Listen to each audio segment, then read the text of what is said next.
Read.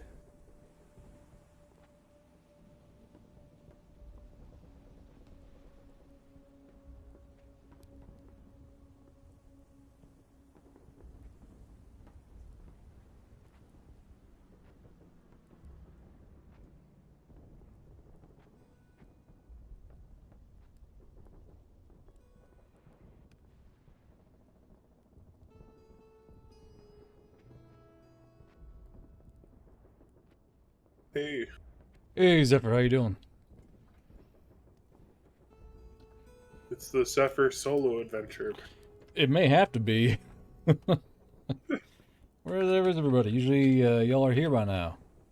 Yeah, usually Twisty's like the first. And we are already live, so keep that in mind. Okay.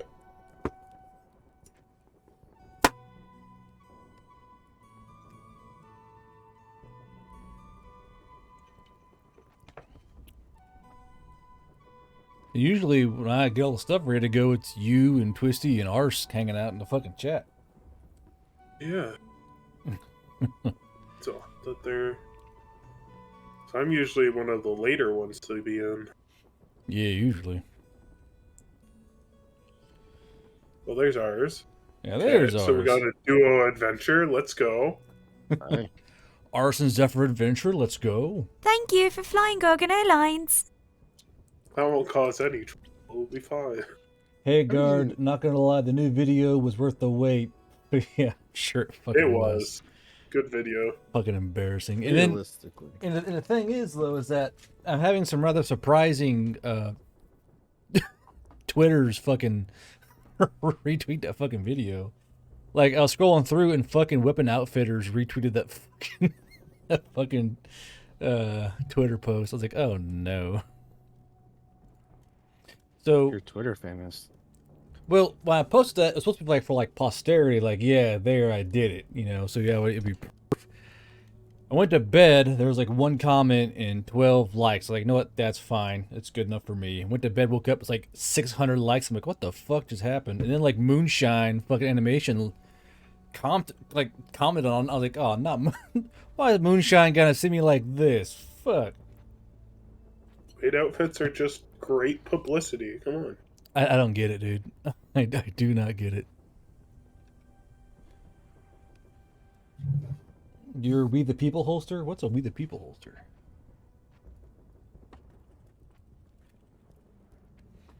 Googling.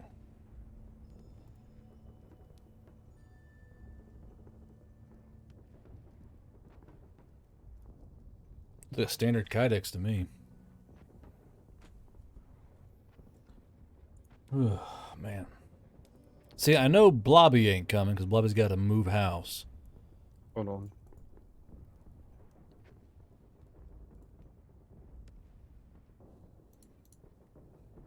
At least I'm pretty sure that's what he said.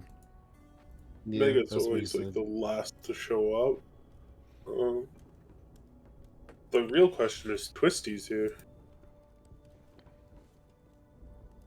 How's the duck? The duck's fine. The duck is thriving for some fucking reason. The duck. So, do you know what this arse, the fucking road duck we found? Road duck. Yeah, so we were on the way home one night and we saw this white thing like cross the road slowly. Like, what the fuck is that? So we pull over as a fucking duck someone abandoned on the side of the road. That's an odd thing to abandon on the side of the road. Yeah, yeah. And we brought him home and she's just having the time of her life. She has her own little coop and a little pond with a water heater in it, and she's just having a ball, dude. Hey, that's good. Yeah, it's definitely something. And yes, Flash, my thighs were fucking freezing. For some reason, like, my kilts hold heat. That maid outfit didn't hold a fucking bit of heat. Holy shit. That's pretty funny. Yeah. Alright, so we got Arse, Mega, and Zephyr. And I would assume at least Twisty. Yeah, Twisty's probably doing something. Unless he finally fell asleep. He's still playing Minecraft. And like, Twisty. Making a giant Minecraft it could be pee-pee. just because it's really early for him. Isn't it like 4 a.m. for him or some Yeah. godforsaken nonsense? Something like that. If we play at 4 a.m. time, why do you volunteer to play with us? That's torturing. Because I mean, this that's is just a Eastern schedule. European that's anything when they try to do anything with people from Yeah. North America. yeah, and this is like the first time this has happened. So yeah, So Slap, I couldn't wear the stockings because my legs are too fucking thick for them. So they got to about the knee. Once my big old fucking thighs got there, they're like, nah, and like that thing would just not go over. Like I ordered like a fucking double XL, and only like the main tunic part fit. Hey Jade Wall, what's up? Why are all these people retweeting this shit? What the fuck? Ponta Airsoft? What? Yeah. I don't get it. Telling you, maid outfit's great publicity. Well, there's This is so the funnies. well. The thing is, there's so many Japanese accounts retweeting this fucking video. I'm like, no, don't make my entry to Japan be fucking me to maid outfit. Come on now, I don't. It's not fair. It's not fair, man.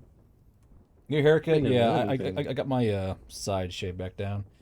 I gotta do a okay, so in town there's a rotational speakeasy, and they want me to go and do a photo shoot this weekend for they're advertising a Viking bar. So I'm going in, and you're a model now. Shut up, Flesh.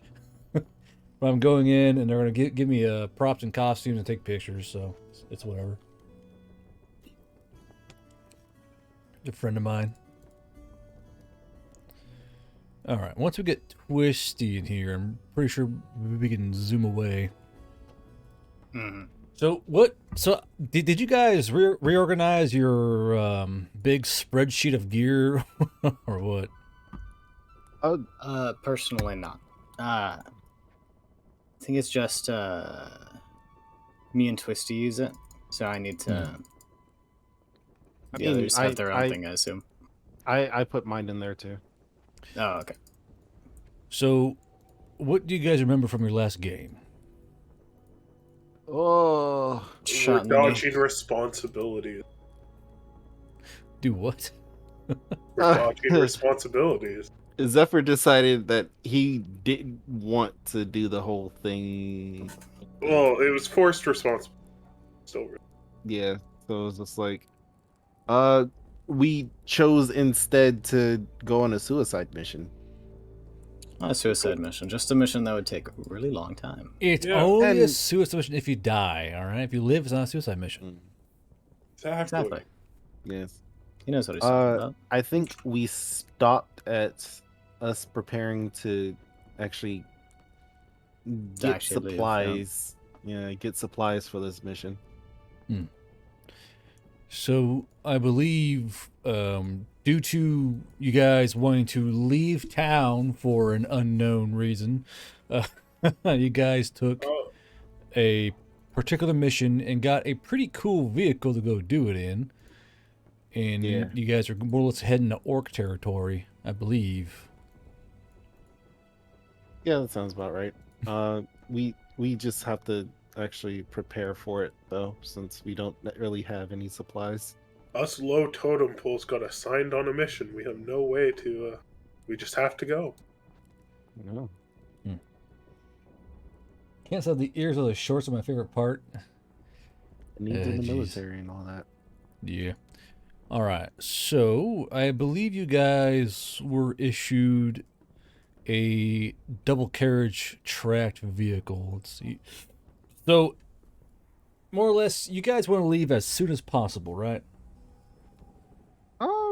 Pretty much. Yeah. Yeah. There's not I much we guess. have to do here anyway. Well, Like the only thing I really wanted to do is restock on stuff and maybe buy something else magical, because yeah, You have that kind of money? I mean we got 40 gold. I Yeah, don't know if it that's was- enough. It's like 100 plus just for a ring. Oh, I'm not really looking for a ring or anything. Just like another one of those books, maybe. see if we can find one of those. One of your special books. Yes, those special books. Nerd. Meta Bitch, reading. you got a book too. Only nerds read. I only ate it, man. I only consumed. Oh yeah. I that's All cooked right. the book, ate it. Delicious. I A took. cookbook in a very little fashion. I fried the pages, ate them up. All right, so. Well, I guess we'll go in order of chat here. So, Ars, what do you have that you want to do before you head out with your section on this particular mission you've been issued by command? Well, before we head out, I want to go back to that bookstore Okay. and see if we can find anything good. Find Go anything chat. good. No. Well, it really depends on what you're looking for. So you do find the same shop, and we'll say that it's like basically the maybe an hour or two after you guys decided to take this particular mission. So as you arrive at the bookshop, just what exactly are you looking for? Because this is a very large bookshop, so it all depends on what exactly you're wanting or trying to find.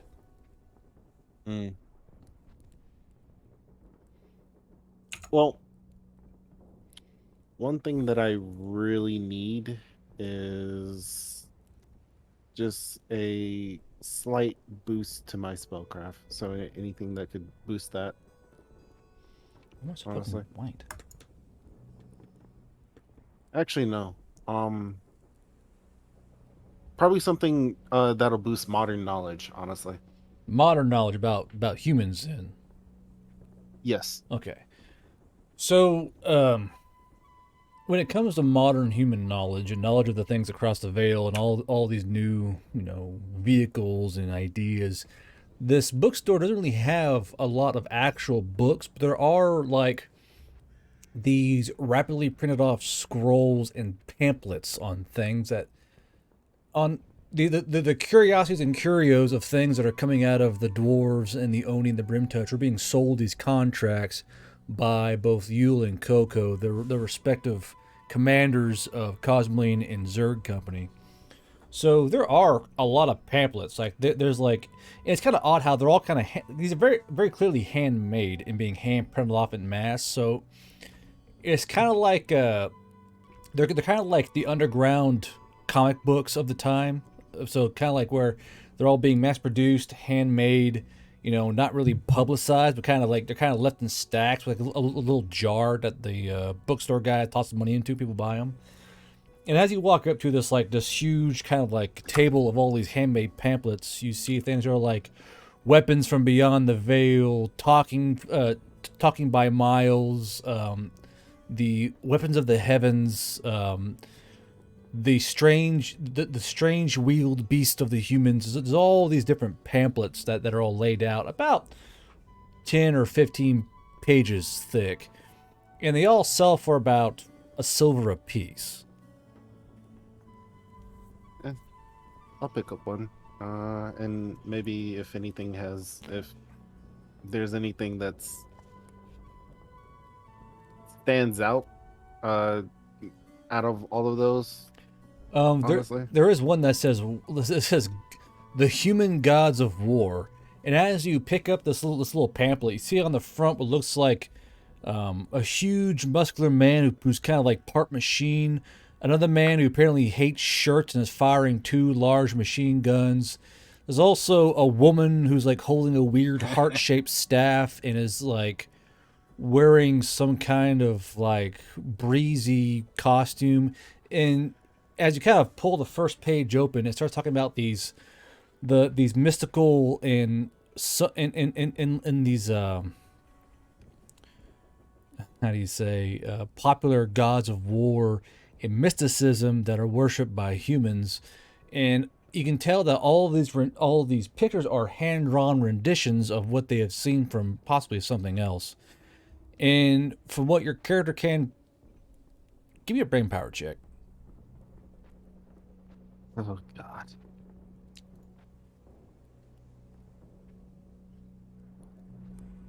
Oh God. Okay. Let's see how this goes. 16. Pretty good. So your character 22. 22. So your character can kind of pick up that my thing's frozen. What the fuck? Oh, well. 22. There we go. So your character is kind of picking up on. It's kind of picking up that these are very clearly, the popular chosen deities of the humans, obviously, in that there are apparently a huge spread of different deities they worship. These. Give me a brain power save now. See if you can read these human English names. Hey.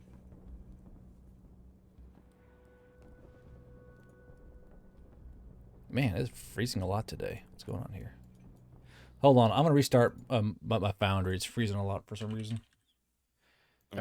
I added another fucking 16 megabytes or 16 whatever the hell of RAM, and it's still being a little pissed. That I put it upside down, by the way. Did y'all know that you can put sticks upside down? I didn't know. I didn't know that. They got manga. Holy fuck. There you go. All right, so 20. So as you're kind of looking at these names, you hold on a minute here.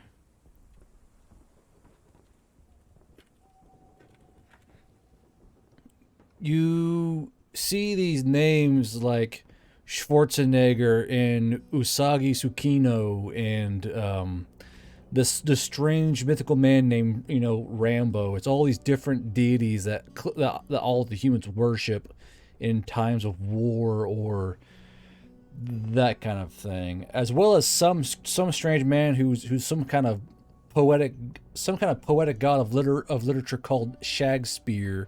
It's all these strange beings that humans worship. And as you kind of like look over the top of this one pamphlet, you see another pamphlet that says, that the advanced technologies of humanity, of humanity on Earth, so EARF. And you see that on the front of this one pamphlet, there's hand drawn displays of like of what looks like radios and these strange like double-sided mirrors and all these strange devices that you've never seen before. Odd.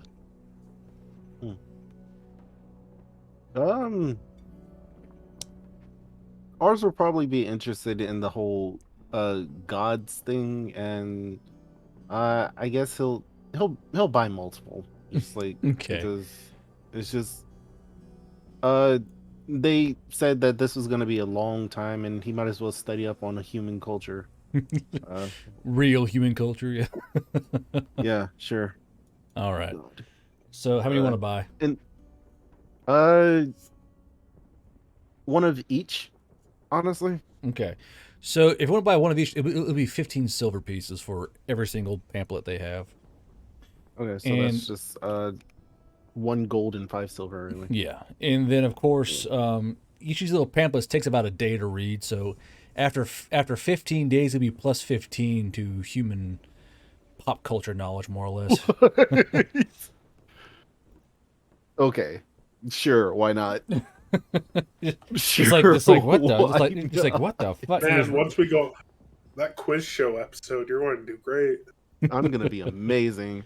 Yeah. Beyond that, I do want to get a to see if they have a map of the northern areas and Yes. like any kind of special locations that we should look out for. So the map section of this bookstore is actually quite large, and on the wall of one display wall, there's actually a much larger map of the known continent.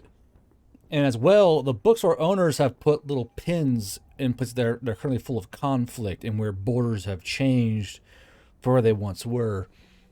And as you kind of ask around, because you guys know you're heading north, you find out from the sales folk you need a map of the Ironani Highlands. Okay. And as you go to buy one of these maps, there's a small note that says "Bring to desk." Okay then. Ours walks towards the desk with just like a questioning look on his face. Excuse me, I was directed by this notes to bring this up here. So as you bring the map, the guy goes, ah, yes. So there have been a few changes to the Ironani Highlands, and he kind of, I'll activate this map for you guys to look at. So if you guys can't see the map, press F5 so it'll load for you.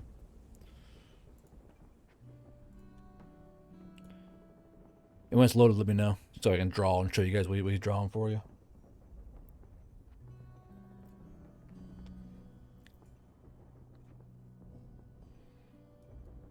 Whenever it loads, whatever the fuck that's gonna be.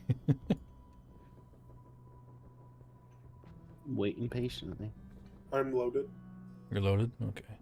I only see one icon on here for one of the players, which is interesting.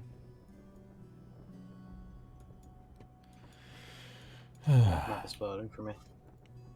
95. Stuck at 98%. 96. 97. 98 for me. Stuck at 98%. Why? Oh, there I am. I've I'm loaded. got 0 drop frames, Ranger, so it's not me. No drop frames. All right. So he says, so the borders have changed. And he kind of gestures towards the river here. He goes, along the long rill, more or less the orcs have taken over this part of the, well, more or less Ironani Highlands. So down to the southwest, all the old farmlands and the respectful elven villages are just simply gone. They are now great bee fields and rearing pastures for horses. So if I were you, I would stick to more or less the northeast and northwest of the continent now, because the south has just been lost. So the south is pretty much predominantly orc territory then. Well, yes, and not by any kind of form of diplomacy. It's more the fact they just murdered and took it over for their own devices. I believe it's now called the Winged Bard Lands, the Bee Ocean, and the Simmer Hives. They do have a way with names, I suppose. Well, they do like their bees. Yes. Well, thank you for letting me know. How much does this map cost? 10 silver, please. Might as well lay down a gold. Yes, that works.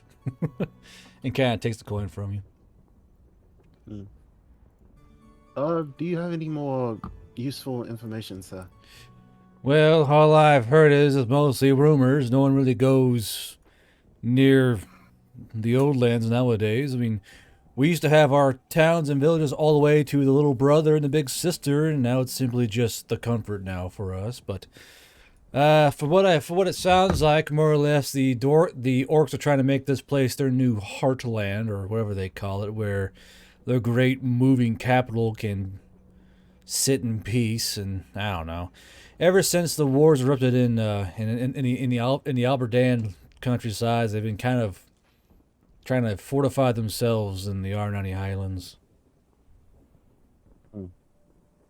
Where did you actually hear this information from? Is there someone else that may know more?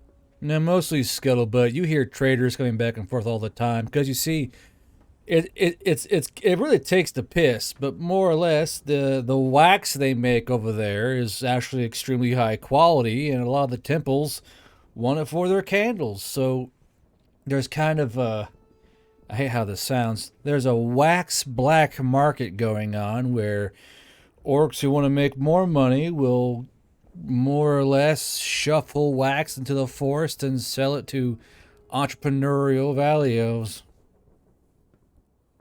That is an interesting... No, what? Well, you see, Hamka Huvatuva doesn't want to trade with anyone but other orcs, and everyone else wants the wax. So the orcs who don't like Hamka Huvatuva take their wax from their hives and backdoor sell it to traders and the like, who then take the wax and make it into candles for all the temples and warcasters and whatnot. So, are there...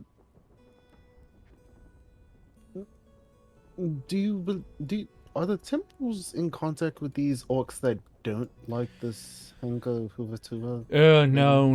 Not from what I understand. As far as from what I understand, is simply the Valley Elves and the Brim Touch and all of the traders who buy the wax. They don't really pass communications. They simply just make money off the wax itself by... Well, they claim like high prices for risk of life and, you know, danger insurance and all other bullshit. They're in it for the money. Oh, I see. Well, thank you for your information. That was very enlightening, actually. Well, it's not really a secret. It's kind of like a well-known happenstance of commercial interest beating out orders from above. You know what I mean? Oh, yes. I'm just glad I asked, then, if that's the case. Yes. Out of curiosity, why are you heading to the Ironani Highlands? You're a soldier. I don't usually you folk head south, southeast, southwest. Why go north? It's honestly probably more of a surveying mission. We're trying to avoid the orcs as best as we can, but we're just surveying the north, honestly. Surveying. Yes. Odd.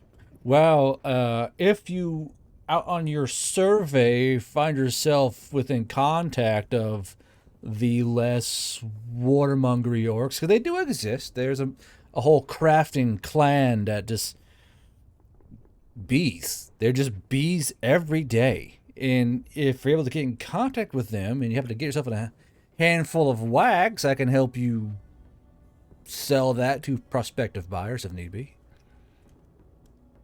That is an interesting offer. I'll keep it in mind, but I don't know how close we're going to be getting to orc territory. I'm going to be honest.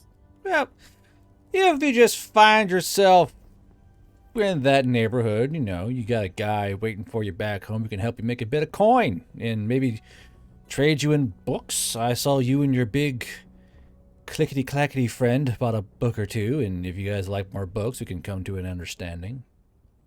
It depends on what kind of books. That book that we bought previously was somewhat special. Do you have more of those special books? I have books I don't put out on the shelves. It's behind-the-counter books, if you will, where prospective buyers who seek certain knowledge can come to me for special prices. Well, interesting. I will definitely keep that in mind. And maybe if we take a detour or two, you might see something you might like in the future.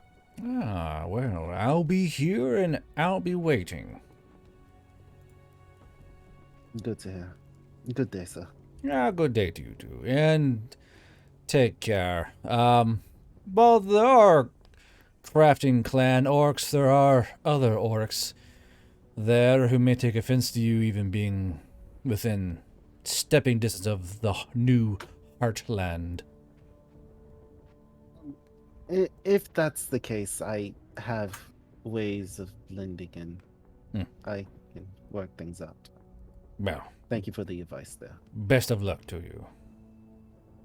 Yes. And then ours just walks out the store. That was a lot of actually really good information. Oh. Zephyr will buy a recipe book while he's there. Hopefully, so if there's a Northern Orc recipe book, like kind of dishes that they make or anything like that for that or fish dishes. So as you're looking around, you do find a dusty leather-bound book called Recipes of the Savage Tribes, and where you kind of open the book up, you see that there are all these like forbidden knowledge recipes where like there's like orc stuff and gnoll stuff and some weird things called like Serbians, where it's like all their different brewing techniques. Is actually an interesting book because it's supposed to be like a treatise on why all these less civilized clans. It's kind of a way to poke fun at their cooking, but as you're kind of looking at it, you realize that it's more like a giant cookbook, if anything. Absolutely take it. Yeah. Nice. Yeah, there's actually only one page for harpies, and it says just feed them other species. That's all it says. Oh, I haven't even done that one yet. Oh. Damn, wait, you actually haven't. I was about to say, wait, no, you. Oh, God. Technically, he fed them the same species. Technically. Yeah. I had to think about that for a second. But yeah, I'll buy that book. All right. That book is on sale for a mere 5 silver.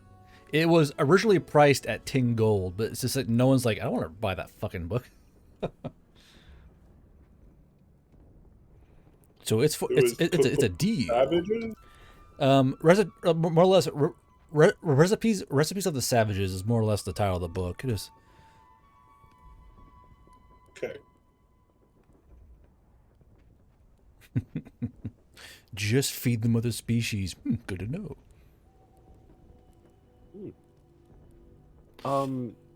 Ours is gonna wait until Zephyr walks out.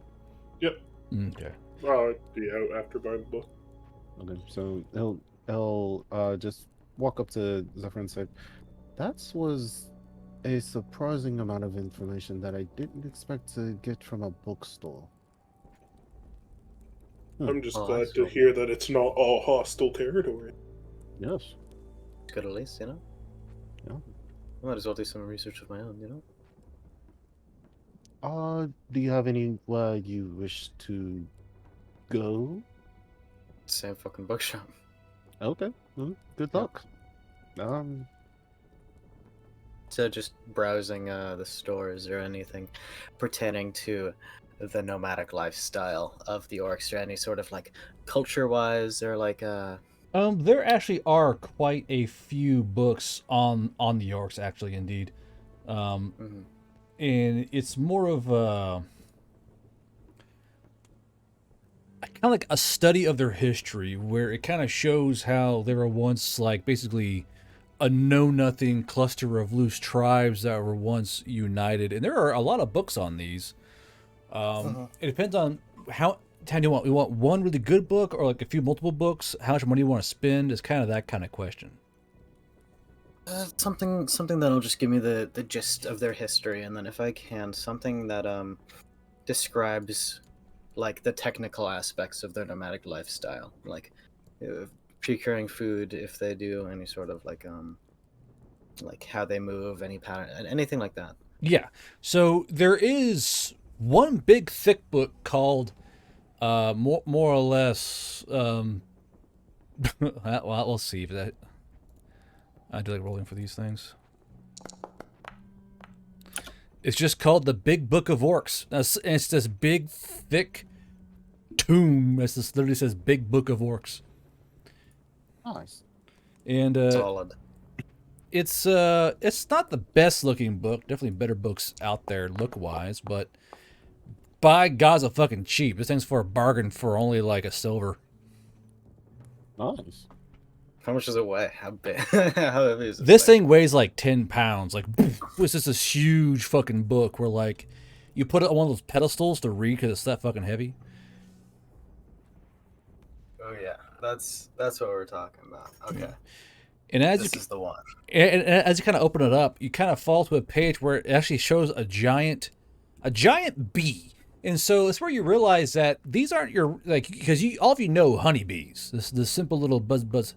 These are northern orc bees that are the size of hummingbirds. These are huge, fluffy, woolly, like, you know, like a woolly mammoth. It's like a woolly bee. It's this big bastard bee with basically 2 stingers on the end. And these are, like, they're, besides horses, their favorite animal, because more or less half their creative culture is formed around these fucking bees. And as you kind of flip, you realize that like this little chapter is all about the different colors these bees come in. and that every clan has their own breed of bee that are all colorfully distinct. Because you guys know red and yellow bees. They have blue and red and iridescent and mother of pearl bees. They're all these different colors of bees. Wow, that's actually pretty interesting. That is good information. I'd love to buy the book. Yeah, so basically, a silver, you're good to go. Mhm. And as you're kind of walking towards the front desk holding this giant book, there's a little antidote. Anecdote. Thank you. Anecdote. Thank you. I was like, I just had to realize what word you were actually saying. yeah. And more or less, and it says how there was once a spat between two orc clans because one orc clan took a single bee, and their bee was this kind of shiny mother of pearl that kind of glowed blue in the sun, and the other bee was like this bright, vibrant, fire-colored bee. And these two clans went to war because the one clan disrespected the other clan's bee because they put it in like they made like a fake dress for the bee. It's supposed to be like a spite against that clan over something stupid. But more or less, they stole a bee and dressed it up in a very like horrifyingly insulting outfit. And these two clans waged war over the insult to their bees. That's how important these bees are. Wow. Okay. I think there's some, with this newfound information, there's definitely some other resources I should procure. Yeah. All right. Mm-hmm. So Zephyr, you got a cookbook. Anything else you want to do, Zephyr, or is that it? No, that's it. That's all he's looking for. All right. And Aaron, how about you? Nice. Where can I buy pesticides? Pesticides God. are actually a very common thing.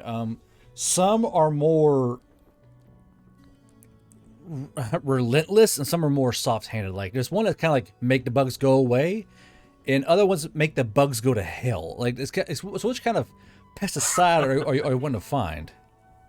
I think some of both. I feel like gas bombs are in our future. Yeah. Yeah. Yeah, we will destroy all the hive. Those a gas bomb. Hans, no. Hans, yes. All right. So, not ours. Aaron, you do find like a like kind of like a home and garden store. It's a pretty large place, and the smell of fresh manure hits your nose like a fucking shockwave because they have wheelbarrows full of fresh fertilizer, manure, raw soil, that kind of stuff. And you kind of put in a bag and take home. And as you walk in, It's been a while, but he's not unfamiliar with the smell. yeah. But so as you walk in, you're like, oh, because it's like all the tools, all the seeds, all like the equipment for having ducks and chickens and your own regular size honeybees. And you see that there's a new invention and it's hung on this great display. And even now people are kind of standing around looking at it. The dwarves created flamethrowers a little while back. And I see. a entrepreneuring dwarf who was tired of fucking these particular slugs kept eating all his barley. So he goes, hey, can this thing shoot smoke? So he created a fog machine that shoots out pesticide like a giant chemical flamethrower. Oh yeah. How much is that? Let's see here. It's about 110 gold for it. Okay. How much are different pesticides costing? So basically, a standard go-away bug pesticide would be like 5 silver for a little canister. It's got a little handle pump on it that can get refilled. And then the like go to hell bug pesticides are basically 2 gold a piece, and they're these huge cans where it's got a wind-up crank on it. And as you wind the crank, it'll pressurize the can and it'll shoot out the gas. And or sorry, not the gas, wow. not the gas, the liquid pesticide. Do a little nozzle. And these ones require a mask to wear, so that you don't gas yourself as you're fucking throwing out this pesticide. That's okay. Roll for Home Depot. All right, so let's look down. Let's look around for an associate, a floor associate. So stay with the theme. You see a floor associate wearing an orange apron. You know, this says Castle Depot on it. And it's kind of way more. He kind of walks in and goes, "Hey, how can I help you? Welcome to Castle Depot." Oh, hi there, and looking at your pesticides. Looks you got some pretty heavy duty stuff here. Yeah, we got stuff for all bugs. You know, some folks just want the butterflies to stop eating their plants and you kind of shoo them away. Other people just want to make sure those slugs never come back to see their families. It all depends on what you're really wanting to have. I think so.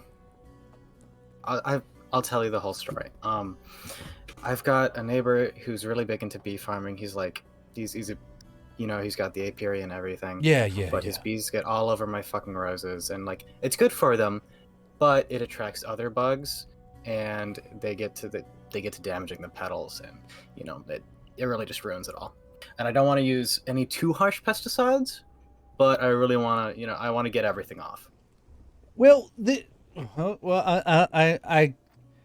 I don't get why you don't like the bees on the roses, but you know it's not my business. Some folks just don't want bees around there, because I assume you have kids and the bees. You're afraid the bees will sting the kids, right? Sometimes. Yeah, They do get a bit outdoorsy. That will happen. Yeah. So we do have kind of a light bug deterrent. And he kind of reaches out and grabs a small little can, and he goes, it's pretty mild. The bugs tend to get they make them kind of sick, and they get kind of repulsed, and will kind of just, after about a day or two of spraying the same area, they'll kind of learn that I don't want to be on this plant anymore, and they'll just kind of go away and go somewhere else. But it's got about an 80%, you know, functionality on it. I mean, we've got pretty good reviews about it. So I mean, I would say it works pretty well, and it's more because I don't want you to kill these bees, because you know bees are important. Of course, you know? not by bees. You know, they're another guy's bees. Yeah, I wouldn't kill them. So I think this would be your best bet. That way you don't kill any bees by accident. Okay, and how much? Like, let's say I get 1 can. How much area does that cover? It'll cover an entire garden. I mean, it depends on how much you put on the plant, because 1 spray will be enough. But if you want to get it really on the plant, it's about 2 or 3 sprays, and you can and because it's designed to be used over a couple days, so this is about 7 days worth right here to just go in your garden and make sure all the bugs are off. Okay, so and that's like a modestly sized garden. Yes. Like and it doesn't go bad. Like I can store it for a while. Oh yeah, it's got a very long shelf life. Okay. And, okay. And, so that's the home situation covered, I think. Yeah. So and I'm definitely like interested in that. And since you have kids, be sure you don't let them, like, God forbid, lick it or drink, because it will cause extreme violent tummy aches, and they tend to void very violently as well. So be sure you don't let anyone ingest this pesticide. Of course, boy. wouldn't dream of it. Oh boy. So that covers the home situation, I think. But looking at, like, I have a summer home farther south, not past the border, thank God, but and I've got a bad termite issue. Termites. And he kind of turns and he picks this larger can and he goes, "This will get rid of termites." The little wood weevils, I mean, I get why they're a pain, because they'll eat your house. I mean, we all have wood houses here, so it kind of eats the house. Did you know that humans have metal houses? Anyway, but this will definitely take care of those termites. What you do is you spray liberally. This stuff's kind of sticky, so it'll stick to where you spray it, and anything that's buggy that kind of nibbles on it will just drop dead within minutes. And again, make sure your kids don't get into this, because this is double. That's even worse. Yeah, it's definitely a lot worse. Okay, and this, like, let's say I get a jug of this, like, that'll cover a whole house. This will cover a house and a half, because everyone's got different sized houses, so we want them to be half a mansion, but cover a full size house, no problem. Okay. All right. Okay, I think this definitely covers, like, what I need, but let's talk about what I want a little bit. I'm looking at that big sprayer up on the wall. Ah, yes, the Bug Annihilator 3000. It's very new. It looks very appealing. And how much do you think that goes for? Well, I believe it retails. I mean, you're in your uniform, so you're obviously military. We can probably sell it to you for about 90 gold with discount. 90 gold? That's a wonderful deal. Let's call it, let's throw in some of the harsher pesticide, and then I'd say 3 cans of the gentler stuff, and let's call it 93? With the backpack? Is backpack separate? 93 golds, backpack plus pesticide, call it 93. I can go 95, 100. Do you have any bartering skills on you or persuasion? Not so much, but his moxie isn't 0. Yeah, So. Moxie. So go ahead and roll a Moxie check then, using your Moxie. All right. See if you can get this guy. Come on, buddy. Did it? Oh, it doesn't want to roll. What the? Hello? Hello? It shouldn't be. I pressed roll and it didn't. Do I need to select something? 1 second. I don't believe you got to select anything. Are you on the same map as us? Is that rolling? Press F5. And it should... It's on the Highlands, right? Yeah. Just press F5 and see if it'll refresh the page for you. Yeah. Okay. That was weird. I don't see you in the players list. Yeah, neither do I. So you might Yeah, not... I'm rejoining. Yeah. There you are. Okay, try now. No, it's low. Loading. 95%. 96%. There it goes. Okay. Download corrupted. Motherfucker.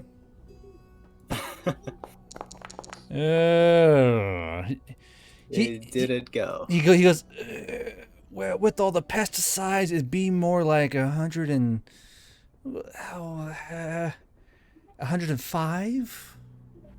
105? Yeah, okay. You know what? That's generous. You give me the discount for the bag. I understand. I think that's fair.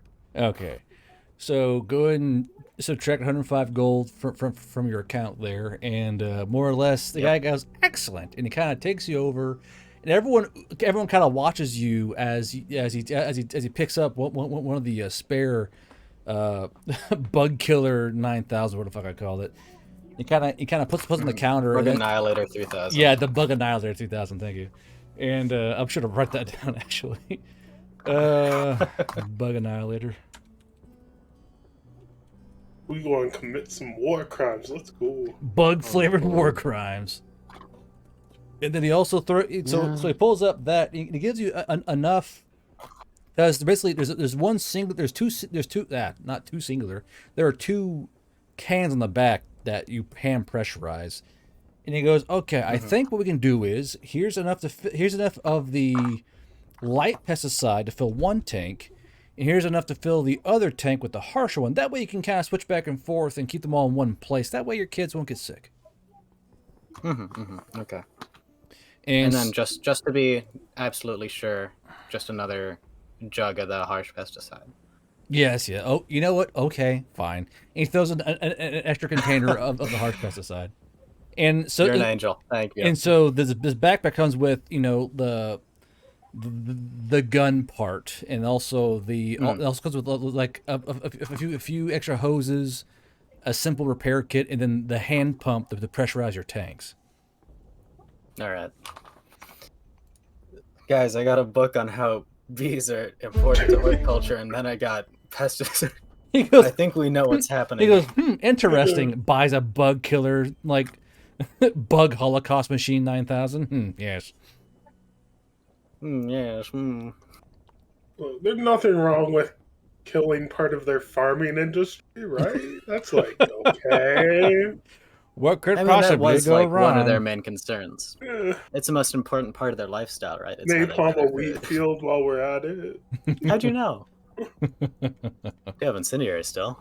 Something like that.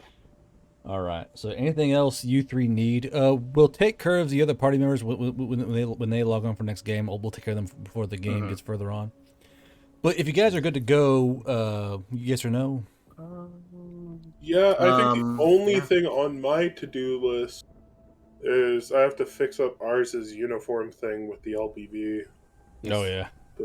That's the one thing that. The last time I need. did that for someone, they instantly died, so I don't know if you're for Yeah, sure that's- on it, but... I mean, And then they fucking died. what's the chance that I'm gonna What's the chance of it happening twice? What are the odds? Yeah. Yeah, No, exactly. lightning never So strikes it's just- twice. Yeah, exactly. So Then I got struck 3 times. It hurts the Beyond flesh. that- Why? beyond that, is there like a separate like apothecary or something? There are apothecariums in town. Yes, it depends on what you're looking for. Each apothecarium kind of specializes in different things. Some apothecaries only go for like light remedies, that like colds, runny noses, constipation. The more hardcore ones are in temples, and they take care of the heavy duty sickness. So it all depends on what you're trying to find exactly in terms of apothecarium. Probably something. Well, we're going to go into the north, and we're probably going to need something that'll keep us relatively cool. I mean, warm outside of clothing. So I'm just wondering if, okay. yeah, So potions and stuff like that. as you're asking around, there's actually one place in town you do want to go, and that's the Bigger Basilisk. And this is a distillery. You got my attention. So as you're kind of asking around, people go, no, don't go there. Go to the Bigger Basilisk, because this is where you go to get a particular kind of alcohol that's definitely going to keep you warm. It's actually considered a tincture / potion, but also a hell of a high alcohol content. So it's kind of a double duty elixir of sorts. You know, it's you're there for a good time and a warm time. Elixir of courage and cold resistance. More or less. I suppose, and I'll just go to the basilisk. M14 Main donated Oh, $5. jeez. Tell me, Beta Team, would you like your heads to go pop? I guess we're starting. Ours is alcoholic art. Thanks for the $5, M14. Don't worry, I can dilute it if you really need. Yeah, you might need you to. Oh, jeez. So as y'all go to the Bigger Basilisk, there's it's quite a busy place, and they sell usual beers and brews and that kind of thing, mellow metals and all that. But then on a single wall in the back, there's a big sign that says Bagran's Holly Heat, and below the sign says guaranteed to keep you warm until you drop. And these come in like basically 12-ounce bottles of this glowingly red glass with this little simple cork and wax on top. Oh, ours isn't actually going to do anything. He's just gonna just stare at it Dorime. in just abject confusion. It's just, does anyone actually come up and like ask him what he's doing at the time he's staring at it? There's someone that's. It takes a few Zephyr minutes. beside you. Yeah, it takes a few minutes for people are like, is that man okay? Until about 2 minutes, a male dwarf kind of like slides over like, hey, you doing okay there, son? Oh, are you talking to me, sir? Yes, you're staring at the wall like it owes you some kind of favor. What? Are you okay? Yes. No. I'm sorry. I'm curious about that drink over there. What? Bagran's Holly Heat? Yes. Well, it's... I'm surprised you don't know about it. We're quite famous for it here. But more or yeah. less, it's a special kind of liquor made from a very special ingredient, and it will keep you warm even in the deepest blizzards. I'm aware of it. I'm just. Did you say you made this? Well, yes, I'm Byron. Oh, well, nice to meet you, I suppose. Nice to meet you too. So, why are you interested in Bogran's Holly Heat? Are you going somewhere cold? Yes, sir. We're heading to the north. The north is a very general place. Which way are you going north? Northwest.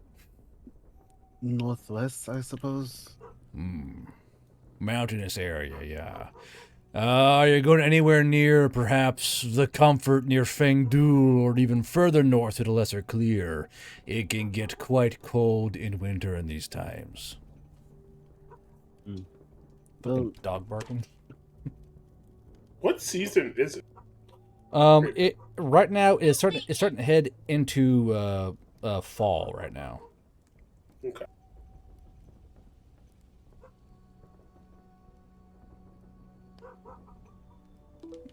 What's she barking at? whose dog is barking? It's the fucking poodle. Don't mind her. Oh, okay. She thinks she's a guard So- dog. That yapping little bastards, aren't they? Anyway, I'm sorry. That seeing that drink brought back bad memories. Anyway, we just need something that'll keep us warm in the north. And Well, if you need something I to keep was you, told that that's the best thing. if you need something to keep you warm, Bagrin's Holly Heat will definitely keep you plenty warm and pretty entertained as well if you're not used to holding your drink. But it will definitely keep you warm. I mean, it's one of the few magical elixirs that's also 76% proof. How much is 76% in terms of getting someone So shit-faced? Well, if you take a simple shot, you stay warm and you get a nice buzz. You drink half the bottle and you wonder where your pants went. So just one shot is enough to keep you going for a day, I suppose? I would reckon for a few hours. I would say perhaps keep it around a shot every 4 hours just to keep yourself in check. Okay. And how long would... Alright, how long would one bottle last if you take a shot every 4 hours? How many of there are you? So for a single person, it probably lasts you around 14 days if you don't go too heavy on it. It depends on how long you're going to be outside for. Because it all depends on you. You're outside for an hour every day, that many shots a day. You're outside for 4 hours, it gets a bit more difficult.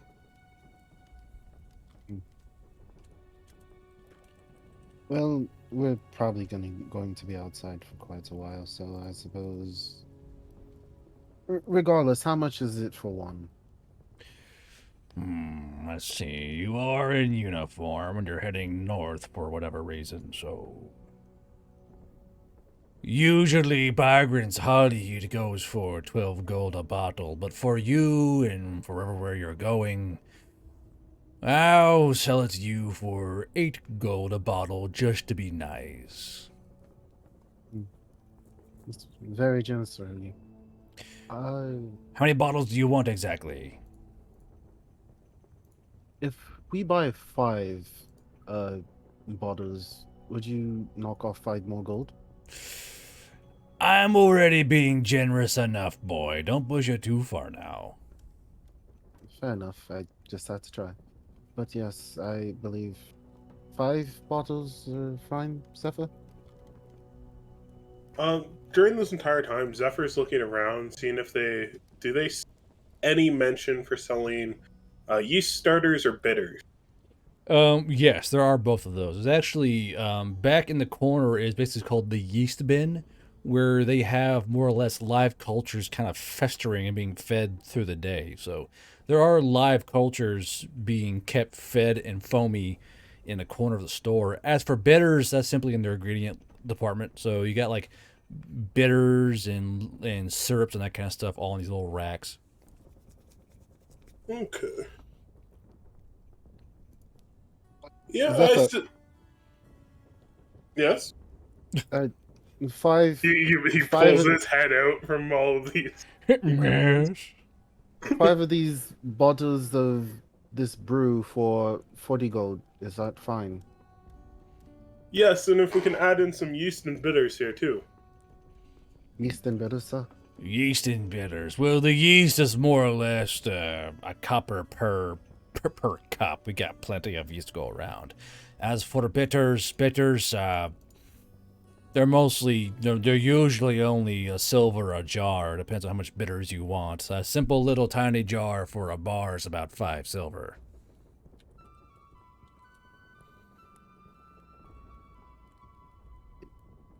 Well, So just need 1 cup of yeast and... Sorry, it was how much per jar? Per bitter? About 5 silver per jar. Because bitters... Let's get 2 jars. Saying bitters is just a botanical blend, usually, isn't it? To make things bitter. Yeah, Yeah. like, when nowadays they get processed and they're basically pellets. Mhm. But, yeah. Yeah. It's just like a powder. Yeah. This is more of a liquid bitters. Kind of like an actual Okay. alchemical compound. Cool. Then yeah, take 2 of those and yeah, a cup of yeast is so. Okay. All right. So you want at 8 gold per bottle. You guys want 5 bottles, correct? Yeah. Okay. So I'll take it out of my stuff. There are so 8 times 5. That's not 0 times 5.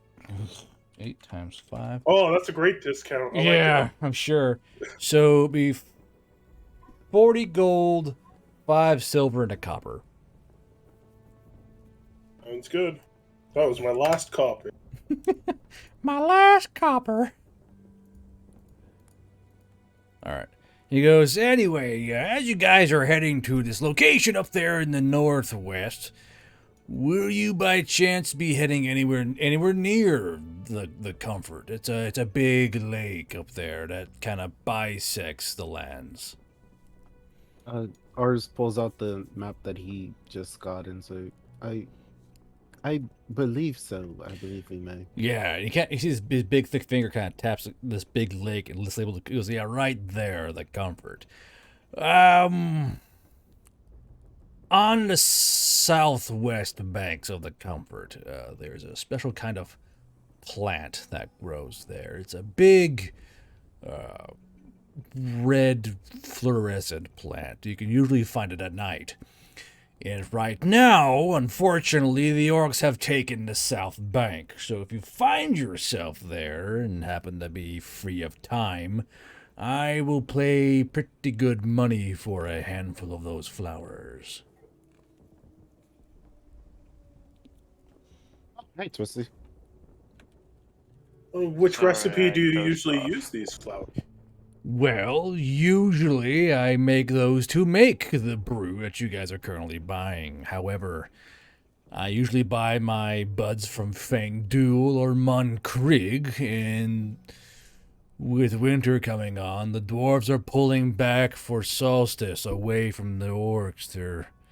They're big boats, you see, big barges, and the orcs are making their own barges, and there are lake wars with the boats, and it's just getting really annoying to get these damn flowers. So, if you guys find yourselves in your big iron wagons you guys drive around, and you happen to be near the southwest bank, Carmel Volcano donated $40. Put on the Poitiers cat ears. UWUWUWUWUWUWUWUWU. Thank you, Tyler. I know who you are. And he goes, if you guys find yourselves there, you grab you a few plants. I will reward you handsomely for such a snatch and grab in a way. And just one last one. Live or dried? Either works. It's mostly what's inside the plant I need, and I can extract it both fresh and dried.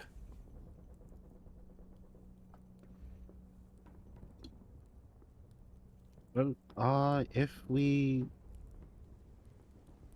by chance find ourselves around the area, we'll do our best to get those. Yes, sounds good. Now, I do wish you luck on your endeavors, and watch out for those orcs. And just so you're aware, the centaurs moved into the northwest. They're good people, but a bit feisty, so make sure you don't run into them on a bad circumstance. We have experience with centaurs. We Never heard of a heist. Son. was He goes, either way, I figured I'd let you know. Thank you for the information. I do have a question. Carmel Volcano donated Ooh, $5. hold on, I hold was on. 5 short. Hold on. God damn it.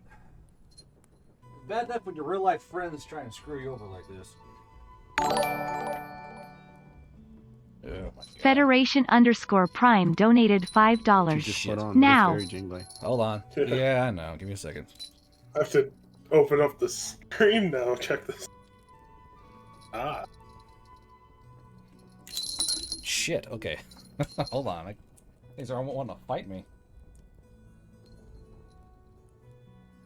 Oh, jeez. Alright. There we go. This is why you should have got the cat ear headphone. Well, I tried that. The fucking things are pieces of shit. So, there you go, chat. There you go.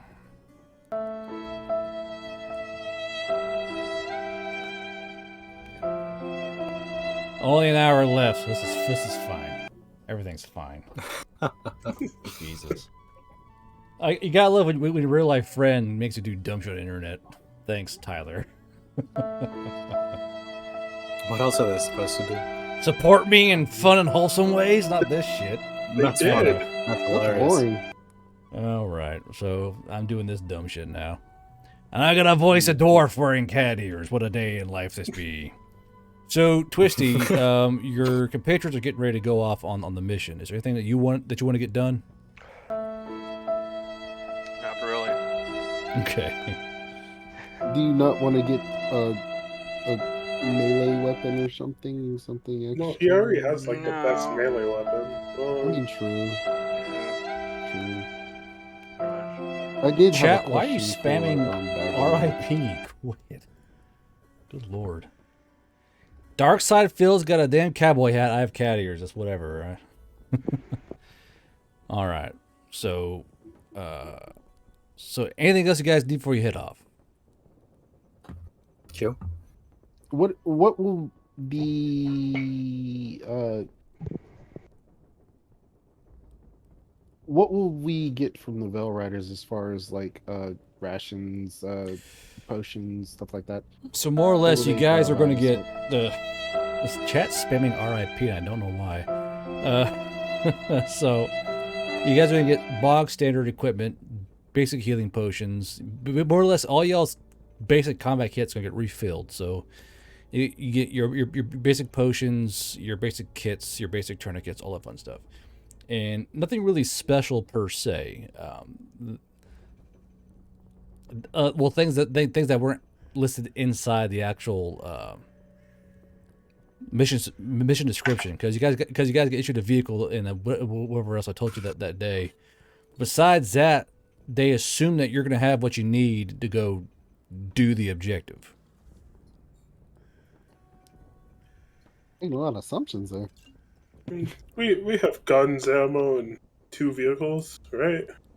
Right. Yeah, that's all we need. That's all we need. Famous last words. I like it. Yes. Of course. We got what we need, and then they all die. Need anything else? We can Nothing take else. it from the orc. Easy. Give me all your fucking bees. I do wish those gnolls were still in the city. That would have been nice. Well, they're definitely somewhere. Why are all these Koreans and Japanese folks liking my goddamn tweet? What is with this? I don't get it. Guys, they like bearded maid outfit. Yeah, I mean, there's a dude Pretty literally popular. called Ladybeard. Yeah, he grouped up with Ladybeard. Baby Metal. Now they're Baby Beard. What the Yeah. what the hell's okay? You know what? I didn't want to know. I don't even want to know. All right, so if you guys are all good to go, I assume you guys are ready to go. Yeah. Yeah, I Yeah. think so. Okay. All right. So you guys get all your stuff rounded up and ready to go, and you guys start getting into your BS-10 Viking. So who's gonna be driving this thing exactly? Who's the best driver? I think it's me. Plus I guess one. you're driving it now. Yes. Q's like, I'm here. What am I doing? You're driving. Okay. Yes. Yes. Okay. So the BS-10 Viking, I showed you all what it looked like, right? Do we still Yes. have a half track or no? No. Like, So along- more or less, you're being given just the Viking to go do. Yeah. Oh god. Because the bandwagon S10 is more or less all you guys really need, because it's got the front part and the rear part. The front part is the driving cabin and the turret, and the back part is like the passenger area where you guys can more or less ride or sleep or do whatever in.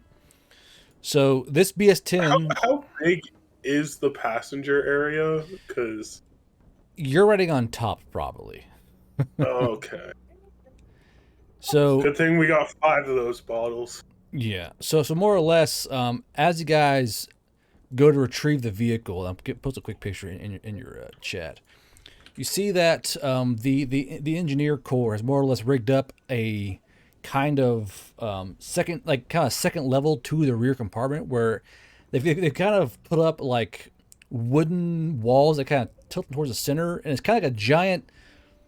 I don't want to call it a doghouse, but it's kind of like a giant area where you can kind of sit out of the wind and be comfortable, and as well as kind of watch the six of the vehicle itself. It's a spider house. Spider house, yeah, it's like your own little nest in a way. Horrible. There. The shit I do to be famous. Anyway, but yeah. So Q is driving. Who's gonna man the turret? Because in the BS-10, you guys don't have a robotic turret. You have a manned turret. So if someone's gonna try and man the turret, you gotta be sitting up in the turret on a sling seat and holding the M250 cal. Probably be ours. Next best shot. Fuck, I am the next best shot, aren't I?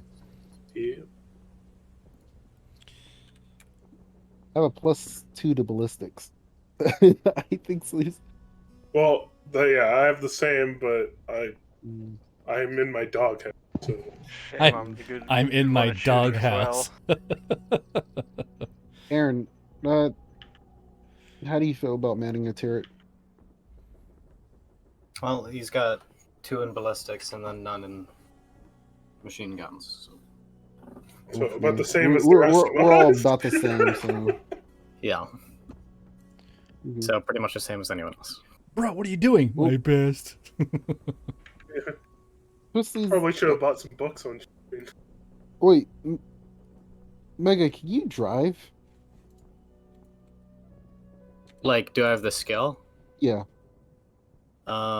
Technically, anyone I can don't have any drive. questions. Just some folks drive better than others. Yeah. You can drive, but I What's don't have that any points is in on VA drive? skills. Is it cunning? I'll check for you in a second. Brain power and grit. No, if it's Yeah. cunning or brain power, then Oh, it's brain power and brawn. Oh yeah. Oh, he can drive. Okay. Yeah. Well, if that's the case, you can drive, and then Twisties can take the turret because Twisties is actually our best shot. Yeah. Oh yes. By like a good margin. Yes. So Who's your driver? Our sniper. What? Yeah. yeah. All right.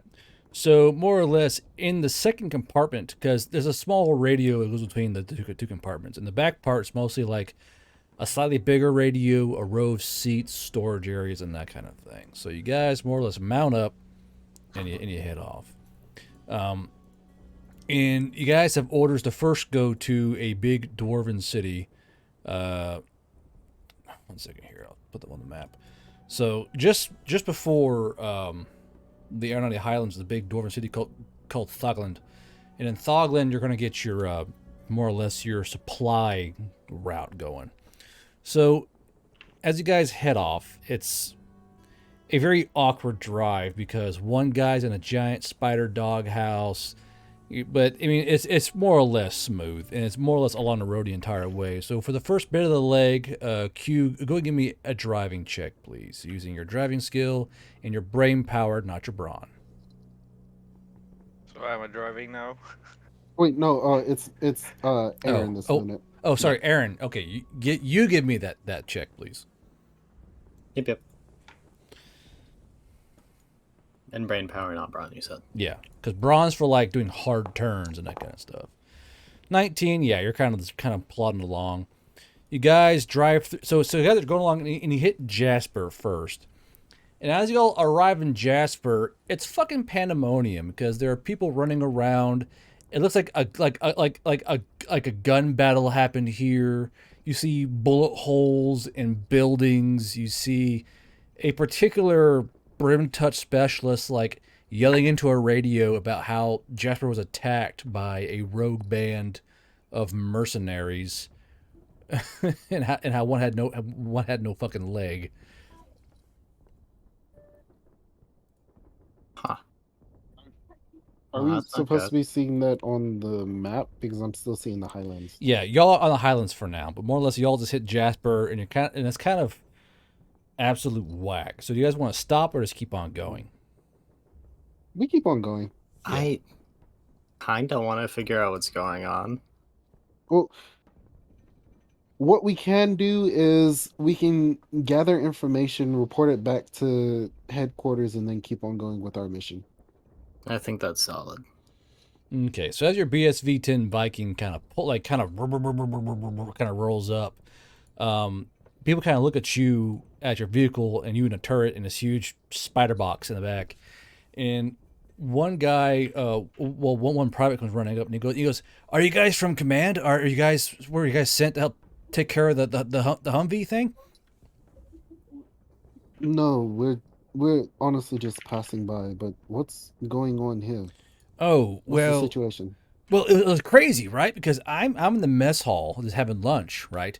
And suddenly I hear like everyone shouting and chasing something, and then like gunfire, and then like this other guy saying like how this rogue band of like ex-soldier mercenaries like attacked the town and stole supplies and were shooting at people. I didn't see any of it, but everyone's saying the same story, so I guess it's what happened.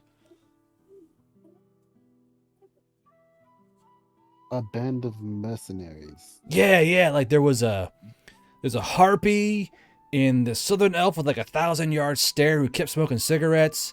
There was a Goliath dude with like one leg, and this one lingerie model who it was weird seeing her there in the first place, but like they're all there, right? And then like they just zoomed into town in like an unmarked Humvee. Unmarked Humvee, huh? And they were stealing stuff, shooting the place up? Yeah, like they were stealing supplies and ammunition, and they stole fuel, and they just blew out of here. And this has already been reported to command? Yeah, I think so. That's what the specialist said. That's what the specialist said. Where's the specialist? He kind of turns and points towards this haggard and worried-looking specialist who's still like he has like a white knuckle grip on a radio receiver. And he's over by the main command building of Jasper's garrison. No, ours walks over to him and said, "Specialist, come here for a second." He goes, yes, Sergeant. And kind of runs over and he goes, he kind of stands at parade rest and goes, how can I, yes? Give me a report of everything you saw.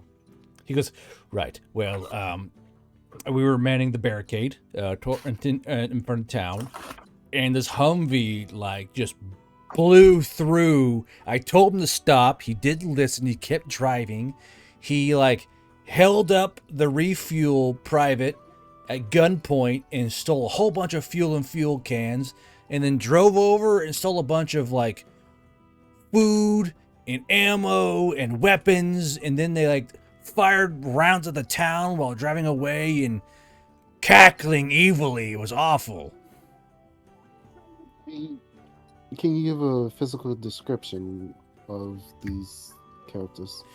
Yeah, there was a Goliath with one leg, and like, I don't know, like he was really mean looking, and then there was this little harpy who kept making fun of people, and she wasn't wearing little of anything. Then there was this Southern Elf driver who kept flicking his cigarette butts everywhere and didn't talk to anybody, and there were a few others in there I couldn't see, but there was like a full Humvee.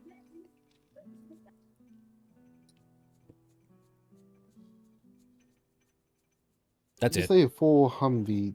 How many approximately? 5.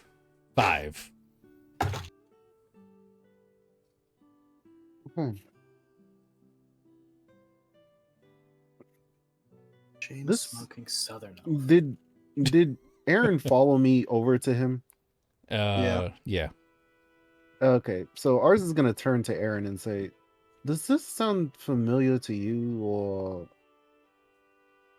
Sounds a lot like what went down in the place we just left. yes, this sounds vaguely similar to the unmanned Humvee and the Unmarked. characters that were Ah, seen manning. you mean the rogue band of mercenaries that attacked a poor garrison like Jasper? It has to be the same. Definitely the same. It's just weird. That's odd. Well, Why don't make so Ars and Aaron, give me a brain power save, please. yeah, because this this is at a point where it's just like there's dots that are being connected, and I don't want to go too far. This. Where's I almost 13. rolled an actual die. Bubble D20. Wait a minute. I rolled Yeah, a I nat. really did. I rolled a nat 20. Prove I didn't. All right. So Megan, Ars, as you're kind of looking around, you're like, You look down the road and you see like there aren't any like skid marks or like washboarding or anything that says like a car or a tracked vehicle went through here fast. It looks like a regular like moseying pace. And you look towards the fuel station and like it looks completely fine. You kind of look towards the distribution center and like everything's still like all neat and orderly and all that. And you kind of look back at the building and all the bullet holes look like they're fired from like ground level, like up in angles. And you're like, something here ain't right. So, Specialist, what's your name? He kind of looks down at his name tag and goes, Specialist Carmichael. Okay, so you are aware of the consequences for lying, are you not? It sure is a good thing I'm not lying then, because we all have the exact same story. Can we talk about how you look down at your name tag too? Was that just Yes. was that like sass, or was that just No, like, no, it's just been a long day and I had a brain fart. That's all that was. It's just I'm just frazzled from being attacked by the rogue mercenaries. You see. So, and which way did that go? They were heading north along. Well, they're heading more northwest along the old travel road. Mm-hmm. And so they stole fuel from that station. That dwarven private over there, he's the one who was attacked by the dwarves. By the mercenaries. Oh, so they're dwarfs now. No, that was just a brain slip. That's my bad. It's just been a very hectic morning. The perfectly orderly, undamaged. Hold on, I'm Not even. He's trying to make a roll against you. Hold on a second here. He goes, well, of course we couldn't just. He said rolled a 24 for a moxie check. And he goes, Okay, well, of course I couldn't just leave fuel cans laying around. It'd be a fire hazard. Oh yes, that actually does make sense. Probably the first thing that you said that actually makes sense, honestly. Mm. He goes, yeah. I couldn't leave stuff laying around. That'd be disorganized, and I'd be reprimanded for such sloppiness. Mm-hmm. And you said that those bullet holes over there, they were caused by these rogue mercenaries. Yes. Well, do you have any vehicles here? We have a few half tracks, and that's really about it. No, that's not. Well, we have vehicles. We have half tracks, 2 dingoes, 3 motorbikes. Do you have a firing range in this area, or somewhere in this area? Well, not really. If we need to do gunnery practice, we head off into the fields behind us. You kind of just towards a large span of farmland, like south of Jasper. It's all mostly like wheat fields and such. Well, I'm somewhat curious. I'm just wondering if you go full speed in a half track, let's say, and you're firing on this exact area, or at this wall, let's say. I'm just wondering if you would make the same, if the ballistics would match up, because what I'm seeing does not match up to the story that you've told us. I'll get to the. Why don't you two roll Moxie saves, please? Ooh, fuck me, really? You know what? Don't even bother. As you were. So he starts going on about how it was, the Humvee was going in through town, firing bullets, and there were passengers shooting out the window. But you guys kind of lean in. You're seeing this guy kind of like starting to sweat bullets, and you're like, and both of you know this guy is fucking lying. But he's making this huge argument about how there were passengers leaning out the windows and firing and trying to scare away soldiers. He's doing his best to kind of like smooth over everything, make it seem more plausible, but you're like, this guy's definitely lying. Specialist Carmichael, you said? Yes, Carmichael, Sergeant. Do you like your job? Let me give you a better question. Do you like not being arrested or court-martialed, let's say? Well, of course I don't like being court-martialed. I follow the law, Sergeant. Then I would suggest that you start telling us the truth right now, or the next thing you will. I'm sorry. The next thing that will happen is that you'll be finding your. Let's say you'll be finding yourself spending a lot of time in whatever excuse of a jail they call in this area. He goes, hold on a second, Sergeant. I've already radioed to command what I've told you, and they said that this is definitely in the profile of. You obviously saw someone steal a Humvee over in Olifanor, and I told Olifanor what happened, and they said they were sending a detective to come make sure what's going on. So, and that order came down from Sergeant Major, so you can't supersede Sergeant Major. You gotta wait for the detective to take care of all that. And he's kind of like using his hands to talk to you, like kind of pointing around, you know. You make a fair point. You do. I'll be right back. You talk with your wonderful superior here. I'll be back. All right, so Aaron, where are you going? Going back to the vehicle. Zephyr, can you radio into command for me? Zephyr just kind of gets up from the book, tries to look at how he would squeeze into where the radio is at the front of the vehicle. You know, you make a fair point. I'll do it myself. Can I radio to Alifanor? Sure. Okay. All right. So when you contact Ulfanor, what are you trying to find out exactly? Just identify myself. This is Bravo Squad. We're currently passing through Jasper, and we have just encountered some of the soldiers that were stationed here. Specialist Carmichael, he called himself, gave us a rundown of the situation, said he rated on command, but signs show that he may not be entirely honest with us, so there's a long pause, and you hear like the receiver kind of click on and off. The guys kind of do something. He goes, "Yeah, Roger. We have no contact nor is Carmichael, but still, we got a report from Jasper that a stolen Humvee ran through and more or less ransacked the place. And of course, this does kind of line up with the half track that was attacked by another unmarked Humvee going towards Jasper. So we currently have no reason why to suspect that this special is in league with said half track, but it does all track. We sent the detective out there via motorbike, who should be arriving within a couple of hours or so. So, aren't you guys on the mission to go hash out Hamkahuva Tuva or whatever? That's correct. We're just passing through.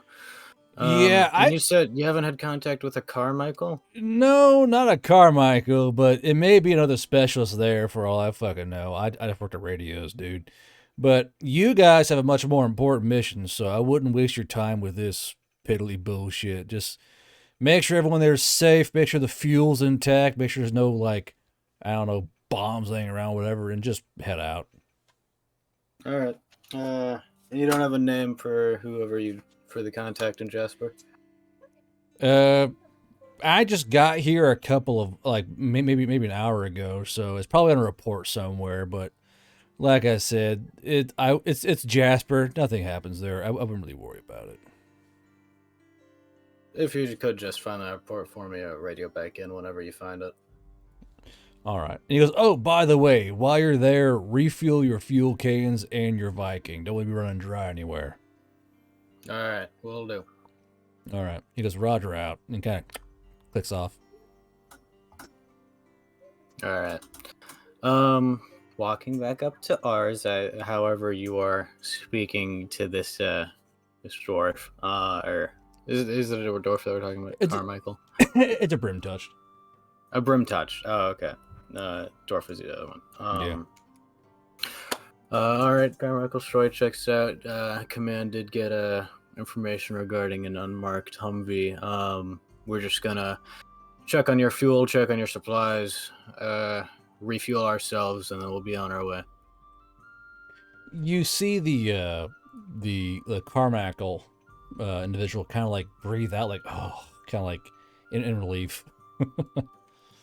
You seem a bit too happy about that, specialist. No, I was just worried that things are getting confused with, you in command, but now we all know we're on the same page here. That's what really matters, okay? But as for getting fuel, I mean, help yourselves. You guys are on mission. Just roll up to the fuel depot, get good to go, and just head on out as soon as you're wanting to. Sounds great. We're just gonna take a quick round, just make sure everything's all right for command when the detective arrives, and we'll go. He goes, I don't want any unexpected surprises. He goes, I don't know what surprises there would be. I mean, this is Jasper. We're just a recruitment portal. All right. Well, I suppose to the station. Refuel. How about you guide us, specialist? Yeah. To the fuel station? Yes. We want to expedite this as much as possible. He kind of guide points. us and He kind of points like it's just down the road. You guys can see the fuel point like 50, like about 75 meters away. As Carmichael points, you see this dwarf kind of go, hey, and kind of wave. oh yes, it is. How about you go and fill us up? Okay. I'll do that. No problem. And he kind of like stutter steps towards the fuel depot and kind of like jogs over there. So Yeah, when he's out of earshot, ours is gonna say, "I don't trust this little fucking prim touch bastard." Yeah, well, guess what? Story checked out with command. So, and they said doesn't fucking matter. It's Jasper, and I'm inclined to agree. Yes, it So is even if there's Jasper. some shady stuff going on, there are some particularly unqualified specialists. I do not care that much. I suppose. I just don't like being lied to. all right. So as you guys head over, Carmichael and his other dwarven private kind of like giggles, goes, "Hey, how you doing?" And you see this very very much older dwarf, and you're like, "How's this guy a private?" But he's like, I'll help you fuel up, no problem there." And he kind of like starts filling up your spare fuel cans you may have dipped into as what was your main Viking vessel. And as he's kind of filling you up, the dwarf goes, "So you guys heading northwest too, or?" That direction. Yep. Yes. Sorry, what was her name? Oh, shit. Quit asking me for names, you bunch of bad. Hold on. You should be ready for this, guard. Damn it. This is like the worst DM joke. What's his name? What's his name? He goes, he goes, Steve. Private Coldfall. Coldfall. Aye. Private. You were the unfortunate dwarf held hostage. You see him kind of like squint, and he goes, "Yeah, held hostage." You disagree with that statement? You see him rolls eyes, and he goes, "Nope, it all checks out to me. Definitely held hostage by a harpy woman who was very friendly." Verbally abusive, almost naked harpy woman. Absolutely. She was simply busting at the seams of her lingerie going through the fuel depot. Yeah. It seems So somewhat you odd two to- can tell like this dwarf's like, what the fuck ever, and you can tell he's been like, just not leaving a check. He's been fed a story he's got trying to hear to. He goes, "Yep, they came at us with shotguns and grenades and wanted fuel, and took it by force and yada yada and so on." And I just you see Carmichael like sweating profusely while fucking filling up a fuel can. Thank you for flying that's- Gorgon Airlines. Fire Drake, thanks for subscribing. Let's be honest. Let's be honest. We honestly do not care. If you are telling us the truth, well, if you're lying to us, just be honest. We just want to know what's actually If going you're on. lying, He don't. goes, "Hey, I'm telling the truth. Why don't you two help me grab some of these extra fuel cans for your trip?" And he kind of like puts a finger in each of your pockets and drags you. Like, this guy is strong. He's a strong elder dwarf. So his fingers alone are able to haul you with him. And he goes, "Yeah," he looks on his shoulder, "grab one of these fuel cans. And, all right, now listen, that stupid fucking specialist fucked up and let him pass through here. All right. So these are some kind of rogue ex-soldiers from Olifanor that are heading northwest to find some kind of spooky Fey man or whatever. So that dummy's trying to cover up his fuck up and was shooting up buildings, but of course you never heard that from old Coalfall, now did you?" I see. Yeah, Anything, you understandable. were just helping us with our fuel tanks. Of course, We- because you we guys are appreciate heading on a the- long trip and need all the fuel you can. Now, don't you? Yes. Yeah, that right. We appreciate the assistance, and when if a detective happens to roll through, I would it would be helpful if you were just as helpful with them. Oh, I'm sure I can help them take care of their fuel cans. After all, fuel's Of a course. precious resource here, and Of course, Mhm. of course, Yeah. and we can And trust can I just you make with sure this guy's telling the truth? you sure. So you're go ahead and roll a check. For, Sure. for the sake, Yeah. for the sake of So rolling roll. dice. So you're pretty sure he's telling the truth, yeah. Okay. Lied. You said Goated. private? No. Yeah. This is basically an elder dwarf who joined late, and he's like, "Oh fuck, I'll be a private. I don't give a fuck." Okay, fair. And he goes, "By the way, is that a giant Havader in the doghouse in the back of your freaking track vehicle there?" Yeah, I shoved him in there. Yes, he's big. Yeah. So, Well, if you're heading northwest and you encounter orcs, just so you know, the orcs are quite friendly to Havader, so it would behoove you to have him do most of the negotiating. Those orc motherfuckers love bugs or whatever. oh, that is Understandable.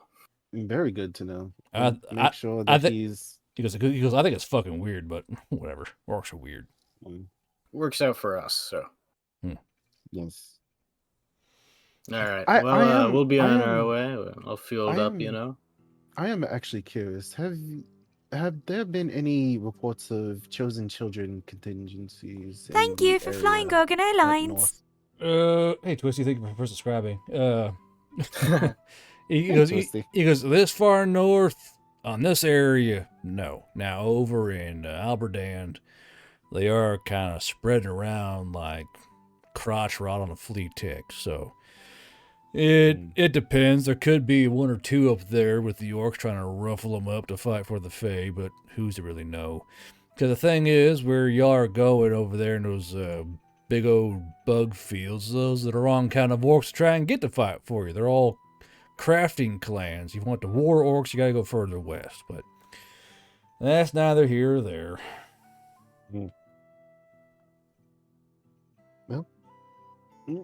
Thank you for your assistance, Private. He goes, yep. Just remember that old cold fall told you nothing. Mm-hmm. Of Mhm. course. You just helped us with our fuel. Yep. Fuel. And he kind of like turns his back on you and walks away like, God, I hate my fucking job. All right. So what now, These boys? people are idiots. Ours is gonna turn to Aaron and say, I hate Jasper. I've only been here for 30 minutes and I already hate it. I hate this place. We just got here. I know. That's funny. I wish we never got here. Yes. Okay. Regardless, we've done our part and we know that there's an Oh X. God, not right. Right, don't look at me like this, for God's sakes. How do you keep finding me like this, right? Jeez. Ugh. Why? So it turns out, right, one of the guys sent Whiskey that entire range video, and she watched that shit live on stream, which was cringe, but yes, here we are. Anyway, so anything else you want to do in the town of Jasper? I think we just the- radio in what the private told us, and then we call it a day and move on. All right. All right, so you guys move on. And you guys reach the Dwarven City. And this is a huge manufactorium city where they just make shit. They're all about producing things. And it's here that you find out from the garrison of auxiliaries, mostly entirely Dwarven auxiliaries, that, Iggy, stop, this is more or less going to be your refuel point, where harpies are going to take fuel cans from here in teams of 2 or 3 and ferry them to you while on mission.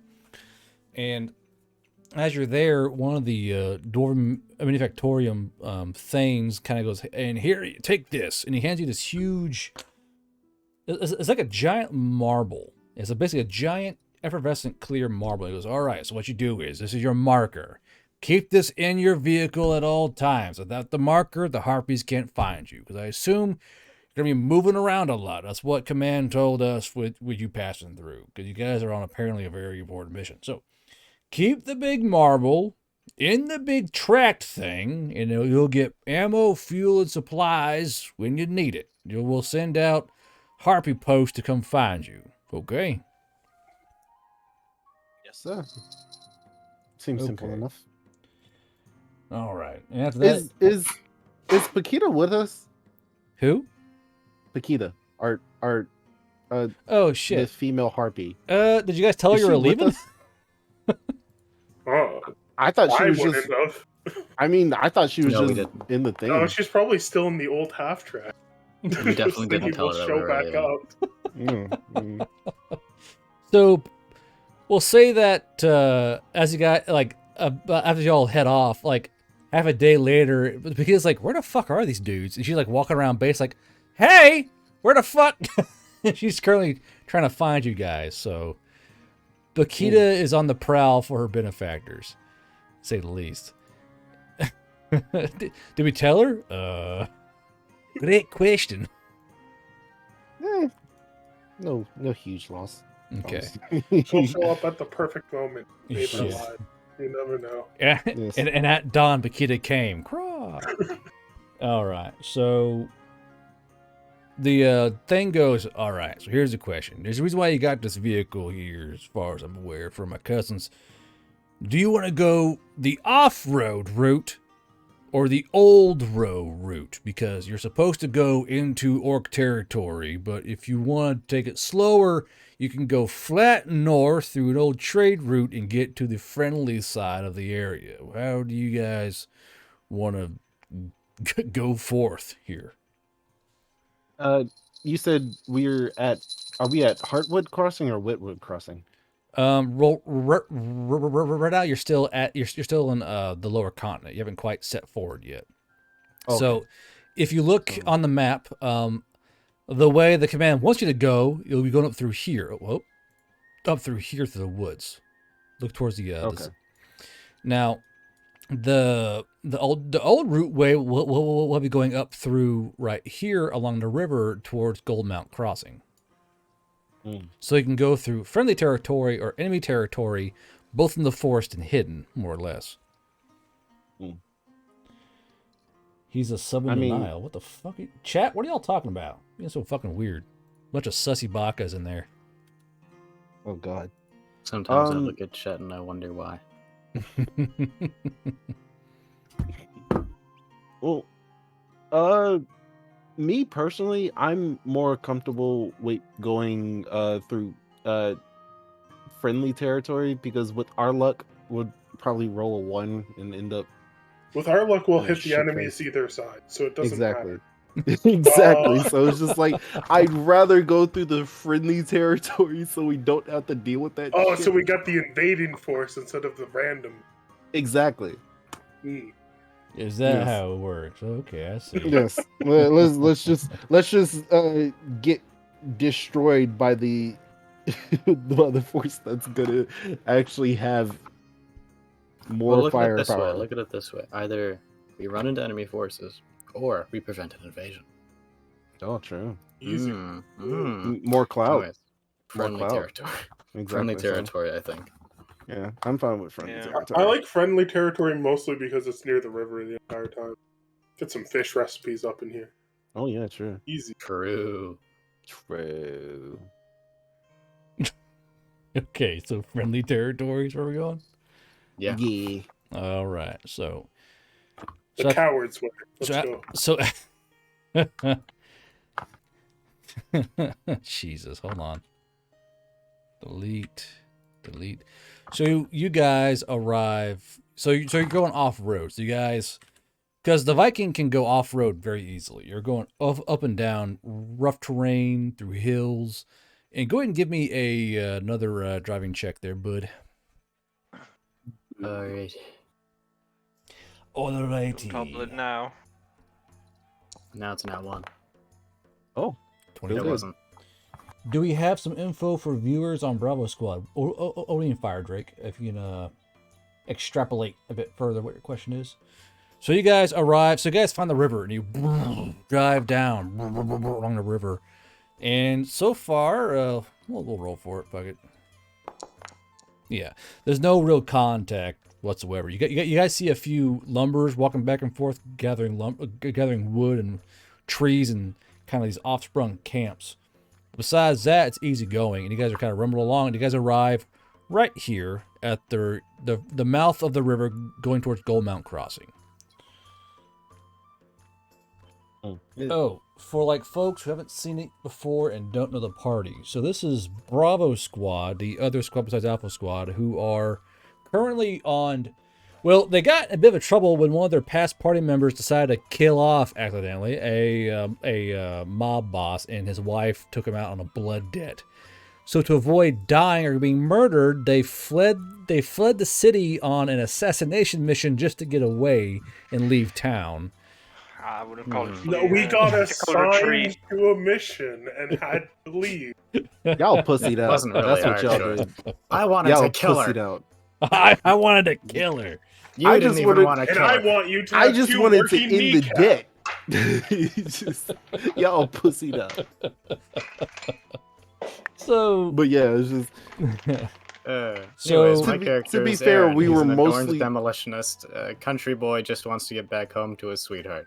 yes. My character is ours. He's the southern elf that can talk to plants and animals, and he's kind of a soy boy, but he's slowly growing out of it. Into an anime protagonist. Twisty, how about you?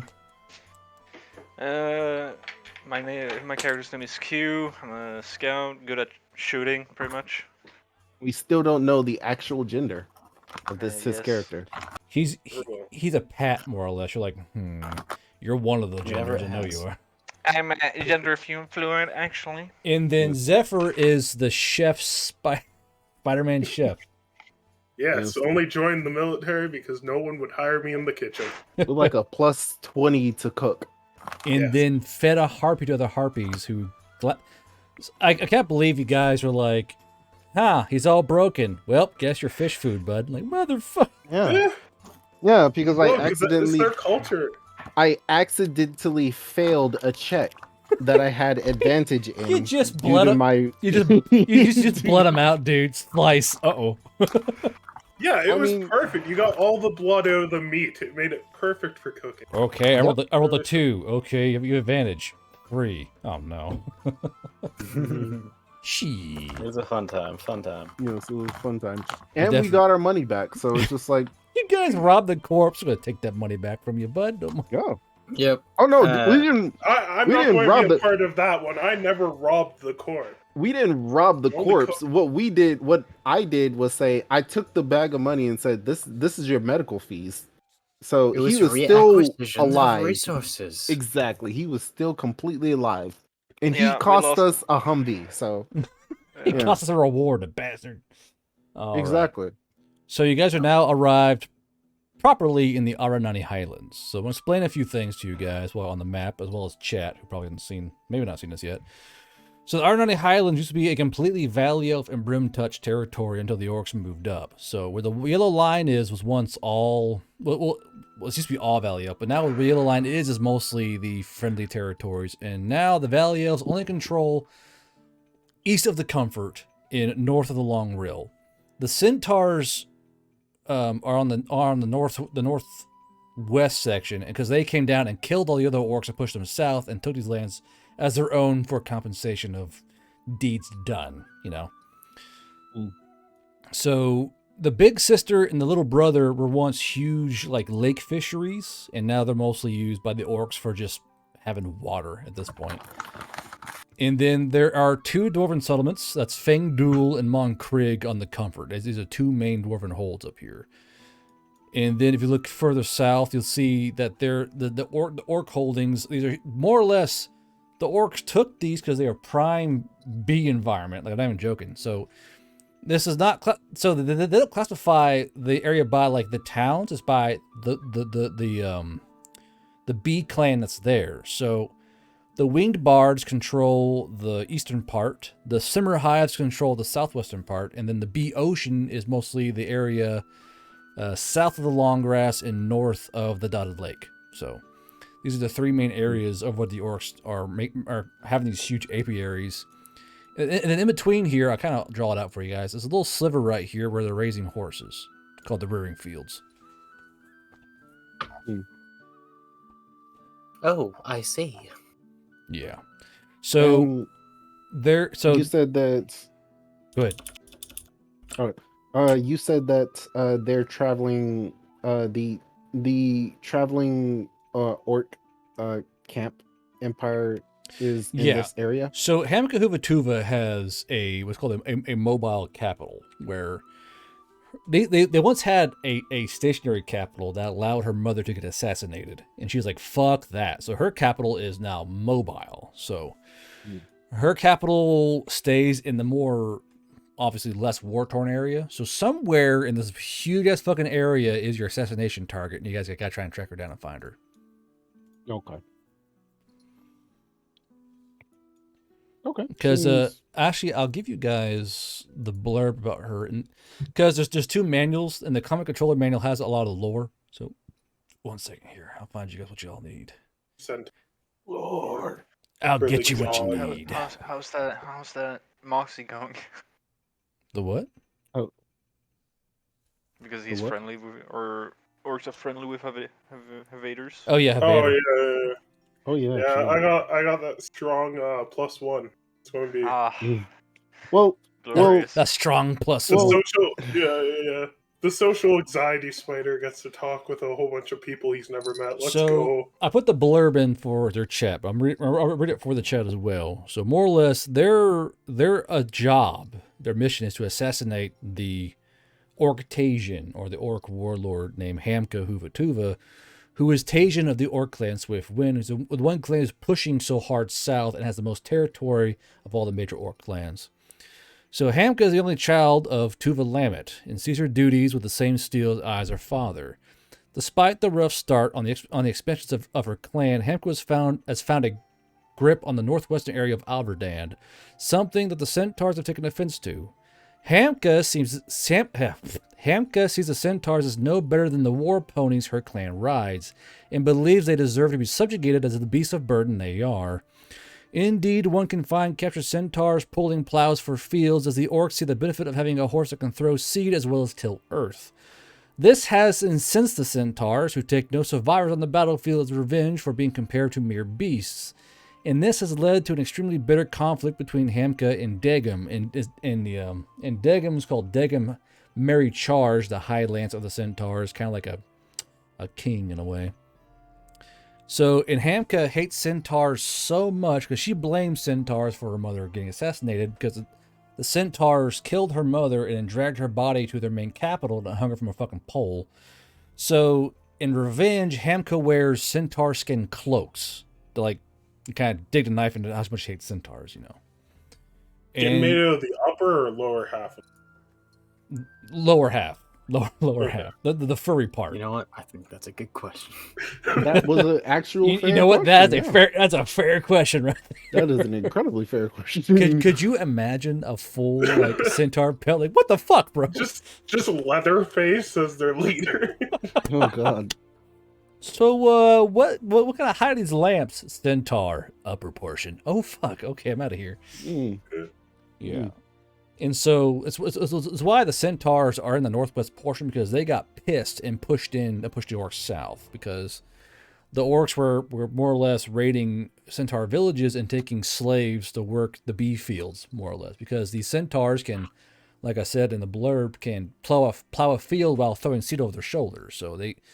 So more or less the orcs don't throw seed for wheat or barley. They throw seeds for wildflowers and that kind of stuff to help feed the bees.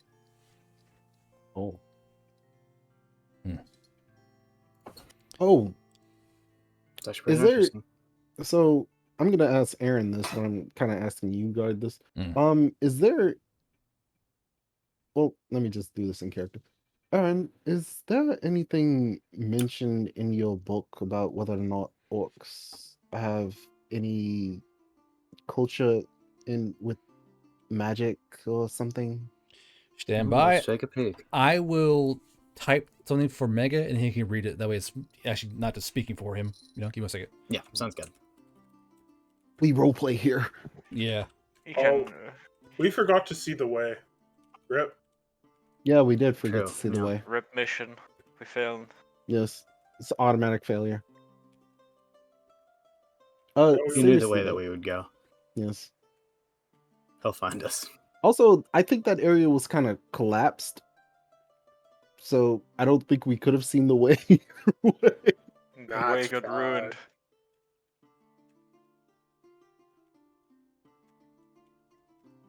Goddamn. Wall of text. Hold on. I remember. We never reply. He's just flipping through the pages right now. Yeah. Ah, he's- yes. Flip, I'm flip, flip, looking, flip, I'm flip. looking. He's speed fine. reading. You know. It's a it's- 10-pound Oh, book. There's a take- lot to flip through. Yes, take your time. I'm just reading one of these pamphlets, I suppose. There you go. Just go ahead and say that blurb Found there, it. bud. Found it. Did you know that the human females, they wore frilly skirts to battle? Someone strange. fucking help me with this party. Anywho, say the You blurb. were the one that provided the Well, lore. Say the I'm working blurb. with it. In the book, it says that orcs work on magic the same way like a shaman does. Like they pull power from the earth, and then they use blood magic, but they use stuff like honey and wax and like bee fur and stingers and stuff. It's just looks like normal magic, but they use some of their more primal natural stuff to kind of enhance it. Oh, that's Beemancers, huh? so they Beemancers. substitute blood with honey. Well, they still use blood magic. Oh, okay. I'm just curious about something because I felt something. I'm assuming that we've been traveling for a few days, right? Yeah, yeah. Yes, I felt something a few days back, like right when we accepted the mission. Zephyr, do you remember when we accepted the mission? There Yeah, was this odd chill that we felt. Do you Yeah. remember that? The I'm- weight of death Someone- on your shoulders. I don't know. No, No. someone like staring at us. Yeah, but it just felt like something was staring at us. but lots I'm- of people really stare at me. So Well, yes, but I feel like there was a bit more to this one. I don't know. We just may not be as discreet as we think we are. Is all I'm saying. That's fair. So I was just wondering if these magics had anything to do with that. It doesn't Is look it- like it goes into too much of the specifics, but let me look a little bit closer. Is there anything on their gods or something? Like maybe this Humka to a woman He's only a little bit was, racist. I'm sorry, I'm terrible with names. You should know this by now. Oh, I do. Still gonna give you shit for it. Give me 1 second. Yeah, I suppose. Yes. 1 second, okay. Let's see here. Where is he? Yep, there he is. I'm actually surprised I remember that. Uh, the feeling. and they worship Yeah. the same gods as anyone else does. Looks like they focus more on Rhodos. Rhodos. Forget what he's the god of. Hold on. Jesus. Come on, we have access to those ones. So, Rhodos is the male god of harvest and farmers, and he's the most easy. Yes. He's the most easygoing god that is in the pantheon currently. So he's like he's not quick to anger. He's not slow to action, but he's the most patient god there is. He loves farmers and gardens and all those who grow life from the soil and with the help of water and Ooh. rain. Ooh, I'm about to make God angry. Sounds. I'm going to be honest. That sounds very counterproductive. Well, the issue is that Rhodos or is so culture. Rhodos is not the god that marched to war, but if he ever does get enraged, that there are few can stand against his scythe. So, Rhodos is not the main pantheon god, but basically anyone who farms or does animal husbandry or works with animals or insects, that kind of thing. They literally all have idols and shrines to Rhodos, no matter what race they are. Now the main god they would have is that they're also big into Krinja, the goddess of war and death, and Itis. And Itis is the goddess of like law and order and retribution and the balance of peace and order and that kind of stuff. So Hamka Huvatuva has a very perverted stance on Itis, where more or less in her eyes she is right in her actions because she had an injustice done to her, is now trying to hammer out that injustice by force. You know what I mean?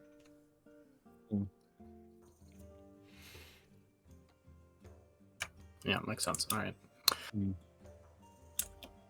So after this, this is gonna kind of be odd, but ours kind of wants to start in his pastime beyond reading. He wants to start seeing if he could recreate a magics and stuff. Recreate. Because he remembers that odd feeling, like that feeling of being watched. Mhm. And he's kind of curious if he could recreate that. So it's just like to make it Assuming it was magic. Yes, assuming it, because he's assuming that it's magic, because more often than not things of that nature he will assume that it's magic. He's assuming that he could make some kind of like warning detection system, kind of like how the Brim Touch have the magic detection thing? Yeah, well, the Brim Touch can innately detect when blood magic's being used. Yes. But one thing though, Aaron, roll me a d20. Will do. It's in the book actually, if you can find it. The D20's in the book. Right here under the chapter. Wow. Clairvoyant. Look at him. He Solid 12. Stand by. You find 3/5 of the components you need. because It's just called Voyant. Oh, the last Estoyavoyant. the last thing that like I want to do is forget that whole feeling thing, because if we end up trying to go into a situation and then having to fight our way out just because she knew we were coming or she was watching us this whole time, that would be not I would be everyone will know mad. we're coming every single battle. It's fine. Even if the British It never are coming. happened.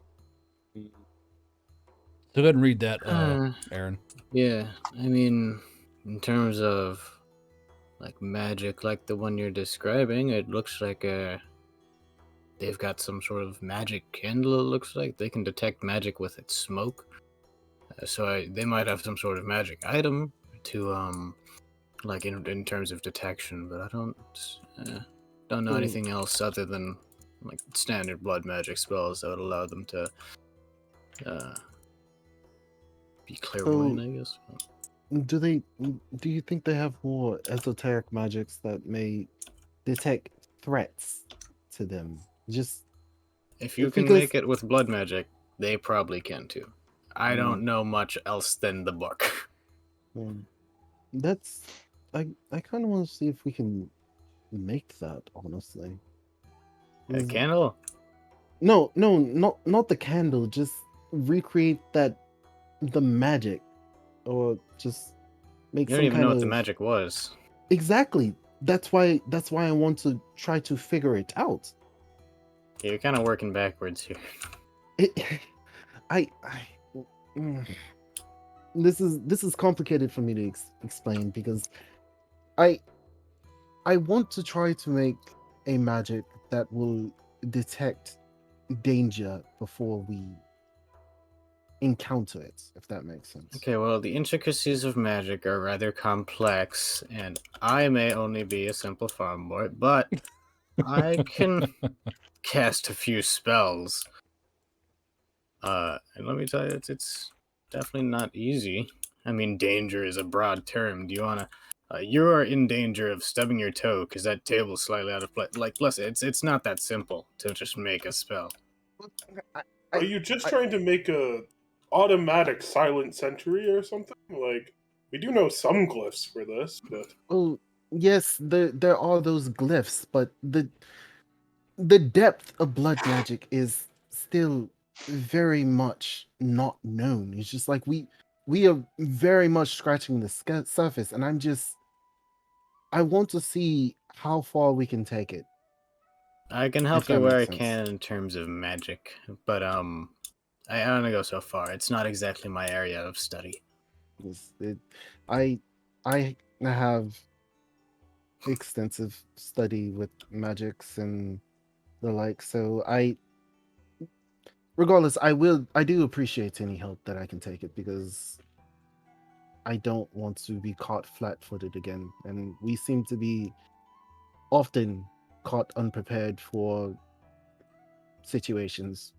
So, I'm prepared for my own plans. Very little Yes. else. yes, Well, you're that's a prepared for lie. your war crimes.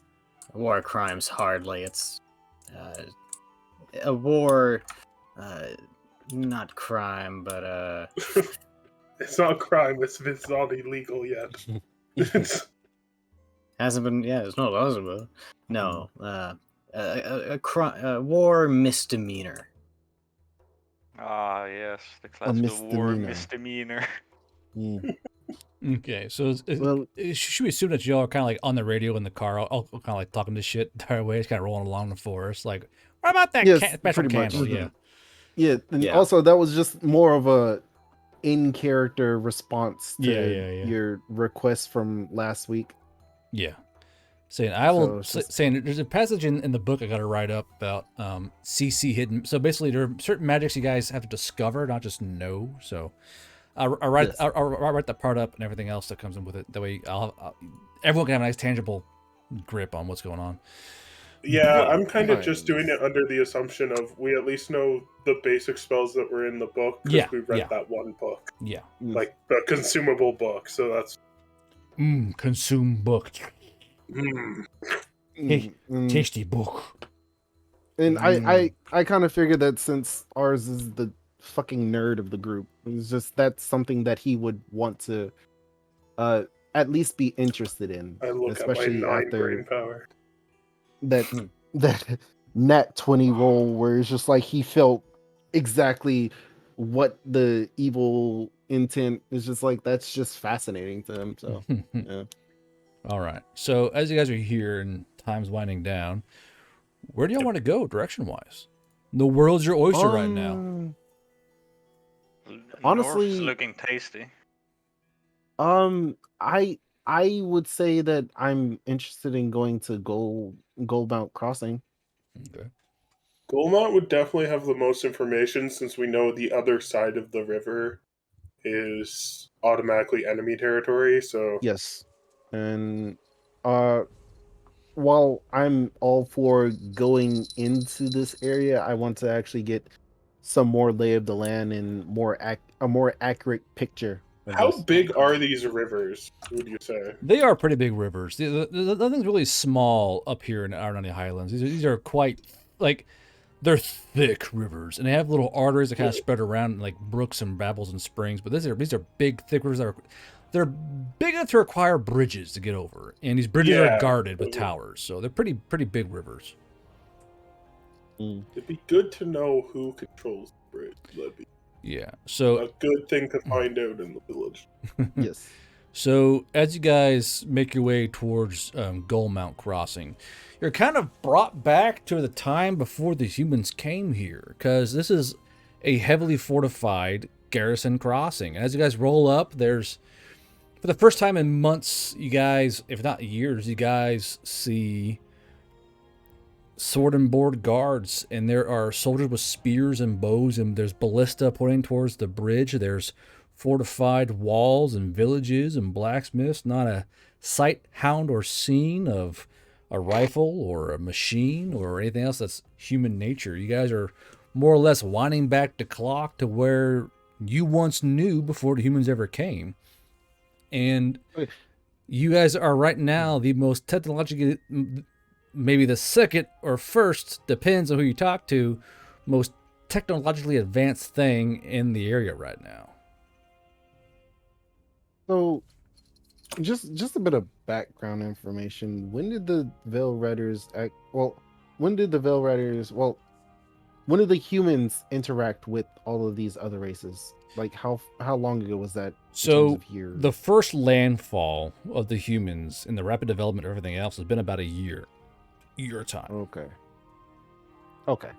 And the thing is, well, the impact is really hard down south and into the southwest, southeast. To the north, it's still what it was. There is no indoor plumbing or pressurized tanks or hot water heaters. There's no brand newfangled refrigerators or black powder or rifles or working engines that run off of burning fuels. This is pure lawn medieval vintage in terms of the world as you know it now. So Definitely closer to what I'm used to. yeah, so as you guys roll in the town, it's just all eyes on you.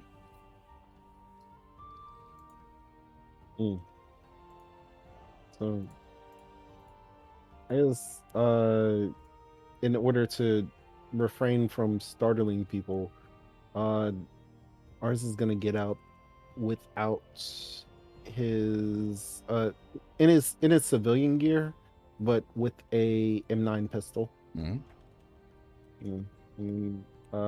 I guess, does anyone else want to go with him? The bush queue will follow. Bush Q. The bush wants to follow. So, Okay. so as you Yes. guys roll out and kind of step out of the Viking, one man does ride out on horseback and kind of like not at a fast pace, more like a languid gait towards you. And as he rides up, you see this is another brim touch, and this brim touch has horns that come from the back of his head and go over his head and come to points in a swoop, kind of like a big rail that you actually kind of roll a ball on. He's got dark black hair, black eyebrows, kind of a brown eyes, very handsome fellow, but not like annoyingly handsome, you know? He's just kind of like a normal good-looking guy. And he's got more of a slight build, very, very clearly aristocratic. And he goes, hello, I'm Talon Morrow. I am the greeter of Gullmount. We didn't expect to see regular military forces here at the crossing. Can we help you with something? Yes, I'm Oz of the Varen merchant family. Sorry. We were just honestly passing through. To be completely honest, we came to more ask a few questions, if you don't mind. He goes, sure. I don't know what would bring you this far north, but any questions you may have, I may certainly try and answer for you. No problem. Well, first of all, before we go any further, would it be acceptable for us to spend the nights here? Of course. Any auxiliary force from south, from either Coco or Yule, is more than welcome to stay here in Gullmount Crossing. I thought you may want to stay further north in the capital, but yes, we can certainly find you lodgings here in Goldmount. That's something we can definitely do. I don't mean to pry, but what brings you this far north? We were told that there would be no military excursions to the north. I mean, we thought all the war was down south against the chosen children of the Fae. We're surprised for sure. Well, this is less than an excursion. Well, you won't have to worry about any open skirmishes in your territory. Don't worry about that. We were more curious on the other side of the river, if that makes sense. You mean the Lost Lands where the orcs currently reside? I would assume, right? Yes. Okay. I'm sure you know that we used to control all of the Ironani Highlands, the Burntouch clans in the Valley of Farmlands, as well as some Oni. But the orcs have been pushing, I'm sure as you know, south and southwest and southeast, and they took half of the Highlands by force in war. We're mostly farmers. We didn't really have much of a garrison here, and then more or less from the Long Rill to the White Scales Harbor and the Fast Waters, they held that, and then the Centaurs swooped down from the north, and well, they more or less took for themselves lands west of this Fast Waters, which is fine. They still give us wheat rights. I mean, and we trade back and forth. It's just really, I mean, they were ours, but it's no big issue. But yeah, currently, if you look over there, it kind of points across towards this huge fucking tower on the side of the bridge. And the thing, so where the town is, y'all can see the bridge. It's kind of small looking at this. You see this huge fucking tower beyond the bridge. The orcs control the old watchtower. We're currently at a standstill here, and they control the lands west of here with a very iron stalwart hand, and that's kind of where we're sitting at right now. I mean, it's been a pretty hard couple months. We had a lot of fatalities and refugees and a lot of families displaced by the orc aggressions, but we're holding steady here. We had a pretty good garrison, and I'm sure the arrival of you will definitely put the orcs on the back foot. We like as far as we're concerned, we've asked for help, yes, and we've had a few advisors, but there have been no war materials able to be spared for this part of the north, and I don't know why you're here, but I'm sure it'll do a lot of good now that you're in the area, and it may give us some breathing room for a while, I would think. So, It's a difficult situation, to be sure. yes. I regret to inform you, we are stationed quite a bit farther into orc territory. We won't be staying here for too long. You're Unfortunately. you're going on the offensive? Of sorts. Honestly, it's more of a scouting mission than anything. It hurts doing that voice. Jesus fuck. I gotta like control my accent. And it hurts. So he goes. So you guys are going into orc territory without just by yourselves. I mean, there are orc clans all over the place. They have these huge beehives, and I mean, I would say there's probably hundreds of thousands of orcs working. I mean, are you just? I don't understand. Well, we don't plan on getting into any fights, honestly. Well, This is it's not entirely true. Just Well- that our fight is much smaller of scale. Oh well, I am sure that all of us here in our Highlands will be more than willing to help you. I would say even the dwarves of Feng Dulamon Krieg would be more than willing to help you in your endeavors. Anything that'll help us get some breathing room here and be able to Oh, just relax for a day or two. I mean, it's been pretty hard here at the crossing. I mean, we've had multiple skirmishes. The orcs have tried to ford across the river, the long rail, and try and go around us. It's just been, it's just been a time and a half.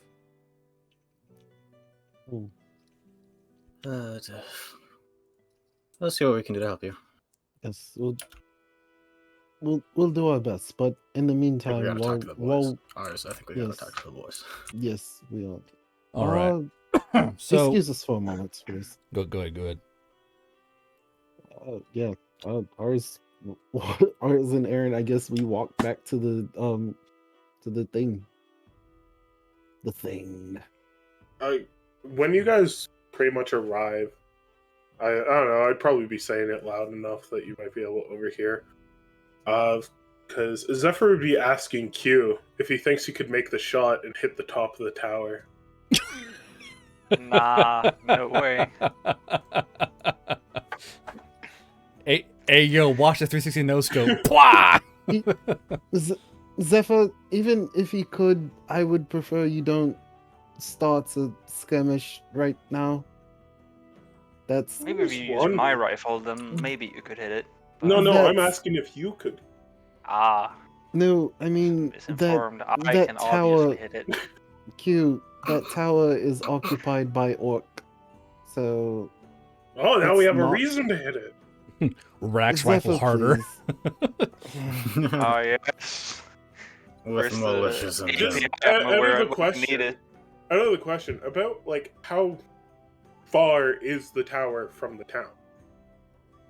Like how big is this bridge? So Like, what- you could surmise that this tower is at least it's big enough to where even at a shit. He wants to say mile. Well, I want to say a mile. Yeah, that sounds like the most accurate. So Of course, it's within range. it's, is it's, what you're it's a saying. very tall object at around a mile and a half, so you can see it.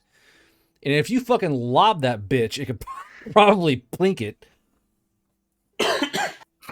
Zephyr, how much money are you putting down that I cannot hit it? Let's hold off on the hitting the Yes, tower part. let's not do that. I'm right not now. saying don't. Just not right now. How I'm much saying don't. Are you betting Iron? I'll bet 5 gold on hitting it. Let's focus. Let's focus, please, people. Please. Yes. People. The greeter of this town here at Goldmount has given us a rundown of not a great situation with the orcs down at Whitwood and Hartwood. I mean, it's pretty well known that the orcs have been on a warpath for months now, so the wound is Yeah. quite fresh. Yes, but somehow they've been able to hold off the orcs from the other side of the river, which is, from looking at the state of the armor and just munitions, quite a feat. Yeah. I think it also gives us an idea of orcish weaponry at the moment. Yes, which speaks well We've for been our in- situation. We've been informed that they're getting supplies from the Southerns, right? That's like one of the main reasons we're coming here. Well, more or less, you guys would know from war reports from the West that the orcs are being hired as mercenaries by both the royalty and by the chosen children, and are being kind of trickle-fed munitions and advanced things to keep them interested in wanting. Like, if you keep fighting with Yule in the Veil Riders, you'll get this cool shiny thing or two, and they're kind of being like Salt Bay Get stuff. given Yeah. guns every once in a while, so Yeah, it's Yeah, so not- it's it's really rare, not but- common. yeah, it's a possibility. Who in the hell is a sauce boss? Anyway, okay. The sauce boss. Yeah, Crusader, go ahead. All right, so so you guys have arrived, and your gal kind of bickering with it. You can fucking clap this tower from a mile and a half away, and as you guys are talking, the the greeter goes, just so you know, whenever you're ready to come into Goldmount, just drive in and we will give you lodgings with carriage space for your big green wagon there, and we'll get you taken care of. And as he does that, he turns his horse around and kind of rides back into town. Wait, yeah. Wait. Ours calls out for him to wait and says just motions Q to start driving in, and he's just gonna jog I'm up not to the driving. I'm driving. Who's driving? Oh yeah. Aaron. Well, he's gonna motion. Well, say, Aaron, could you pull the thing in? I forget what this is called. Biking. The Viking. I know. Ours forgets what it's called. Got you. Okay. You Come on, and your Keely, you gotta in-character know We're in speak. a really work. Main vehicle here. Okay. I'm All right. sorry. All right. So go ahead and end the game there. 2 hours, 30 minutes, good enough for me. And you guys are now on the same playing field as Rogue Juan. And it should be Rogue said that Juan. you guys have to now rename your squad because you're no longer Bravo Squad. You're now something else. So what do you guys want to call yourselves? And we're no longer Stealth Horse either. We lost Yeah. half that. We lost the horse bit of that shit.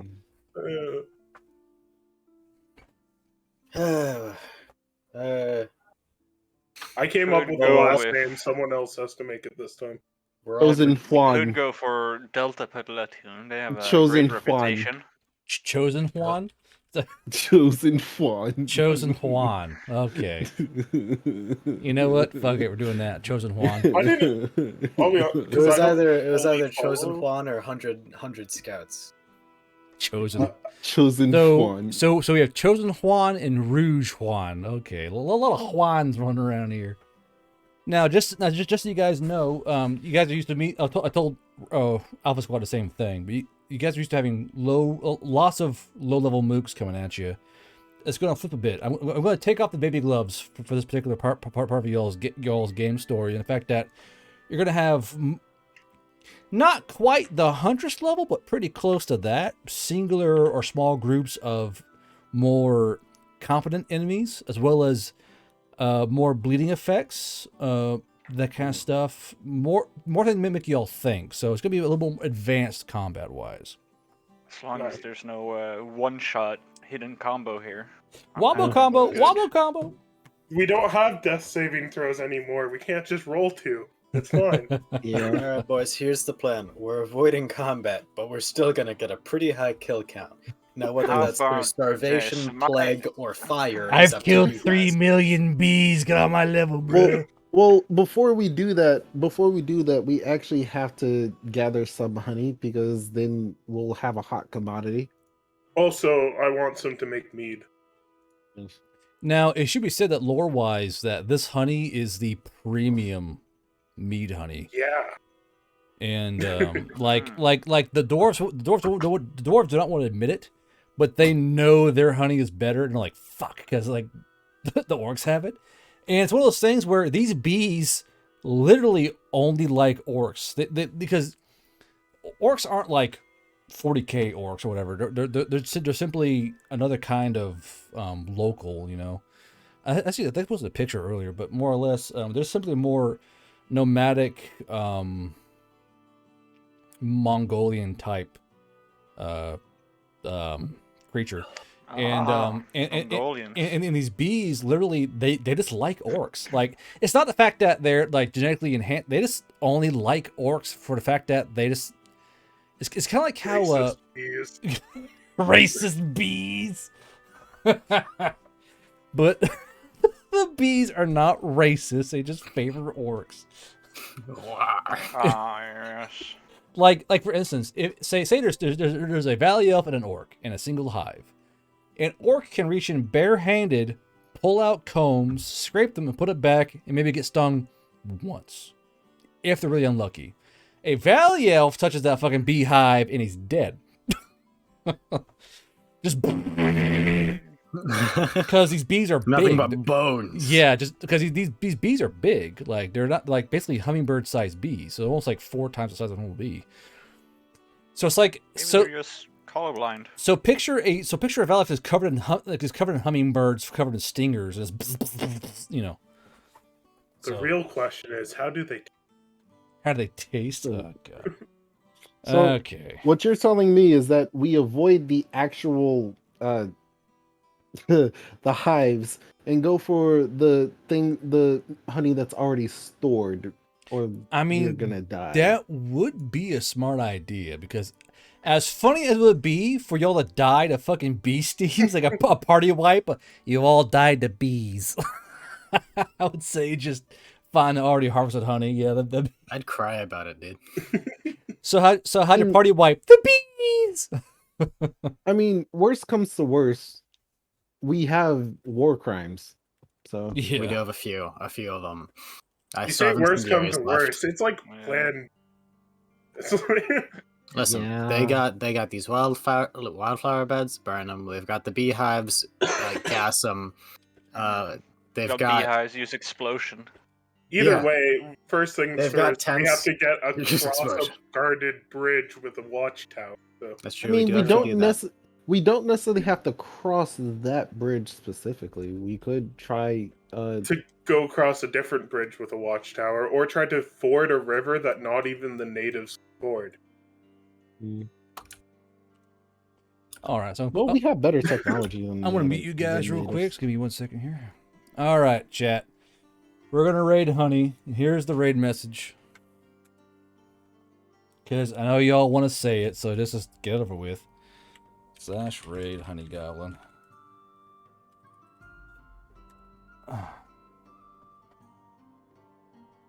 The bees think orcs are just plants? That'd be kind of funny, wouldn't it? Oh, look, the giant plants are back. Hey, Sip. All right.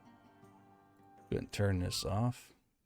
Okay, so I will see you guys Wednesday for a possible MRE stream, and then Friday for Alpha Team. All right. And I'll see you guys there. Be safe, and watch out for the weirdos like me.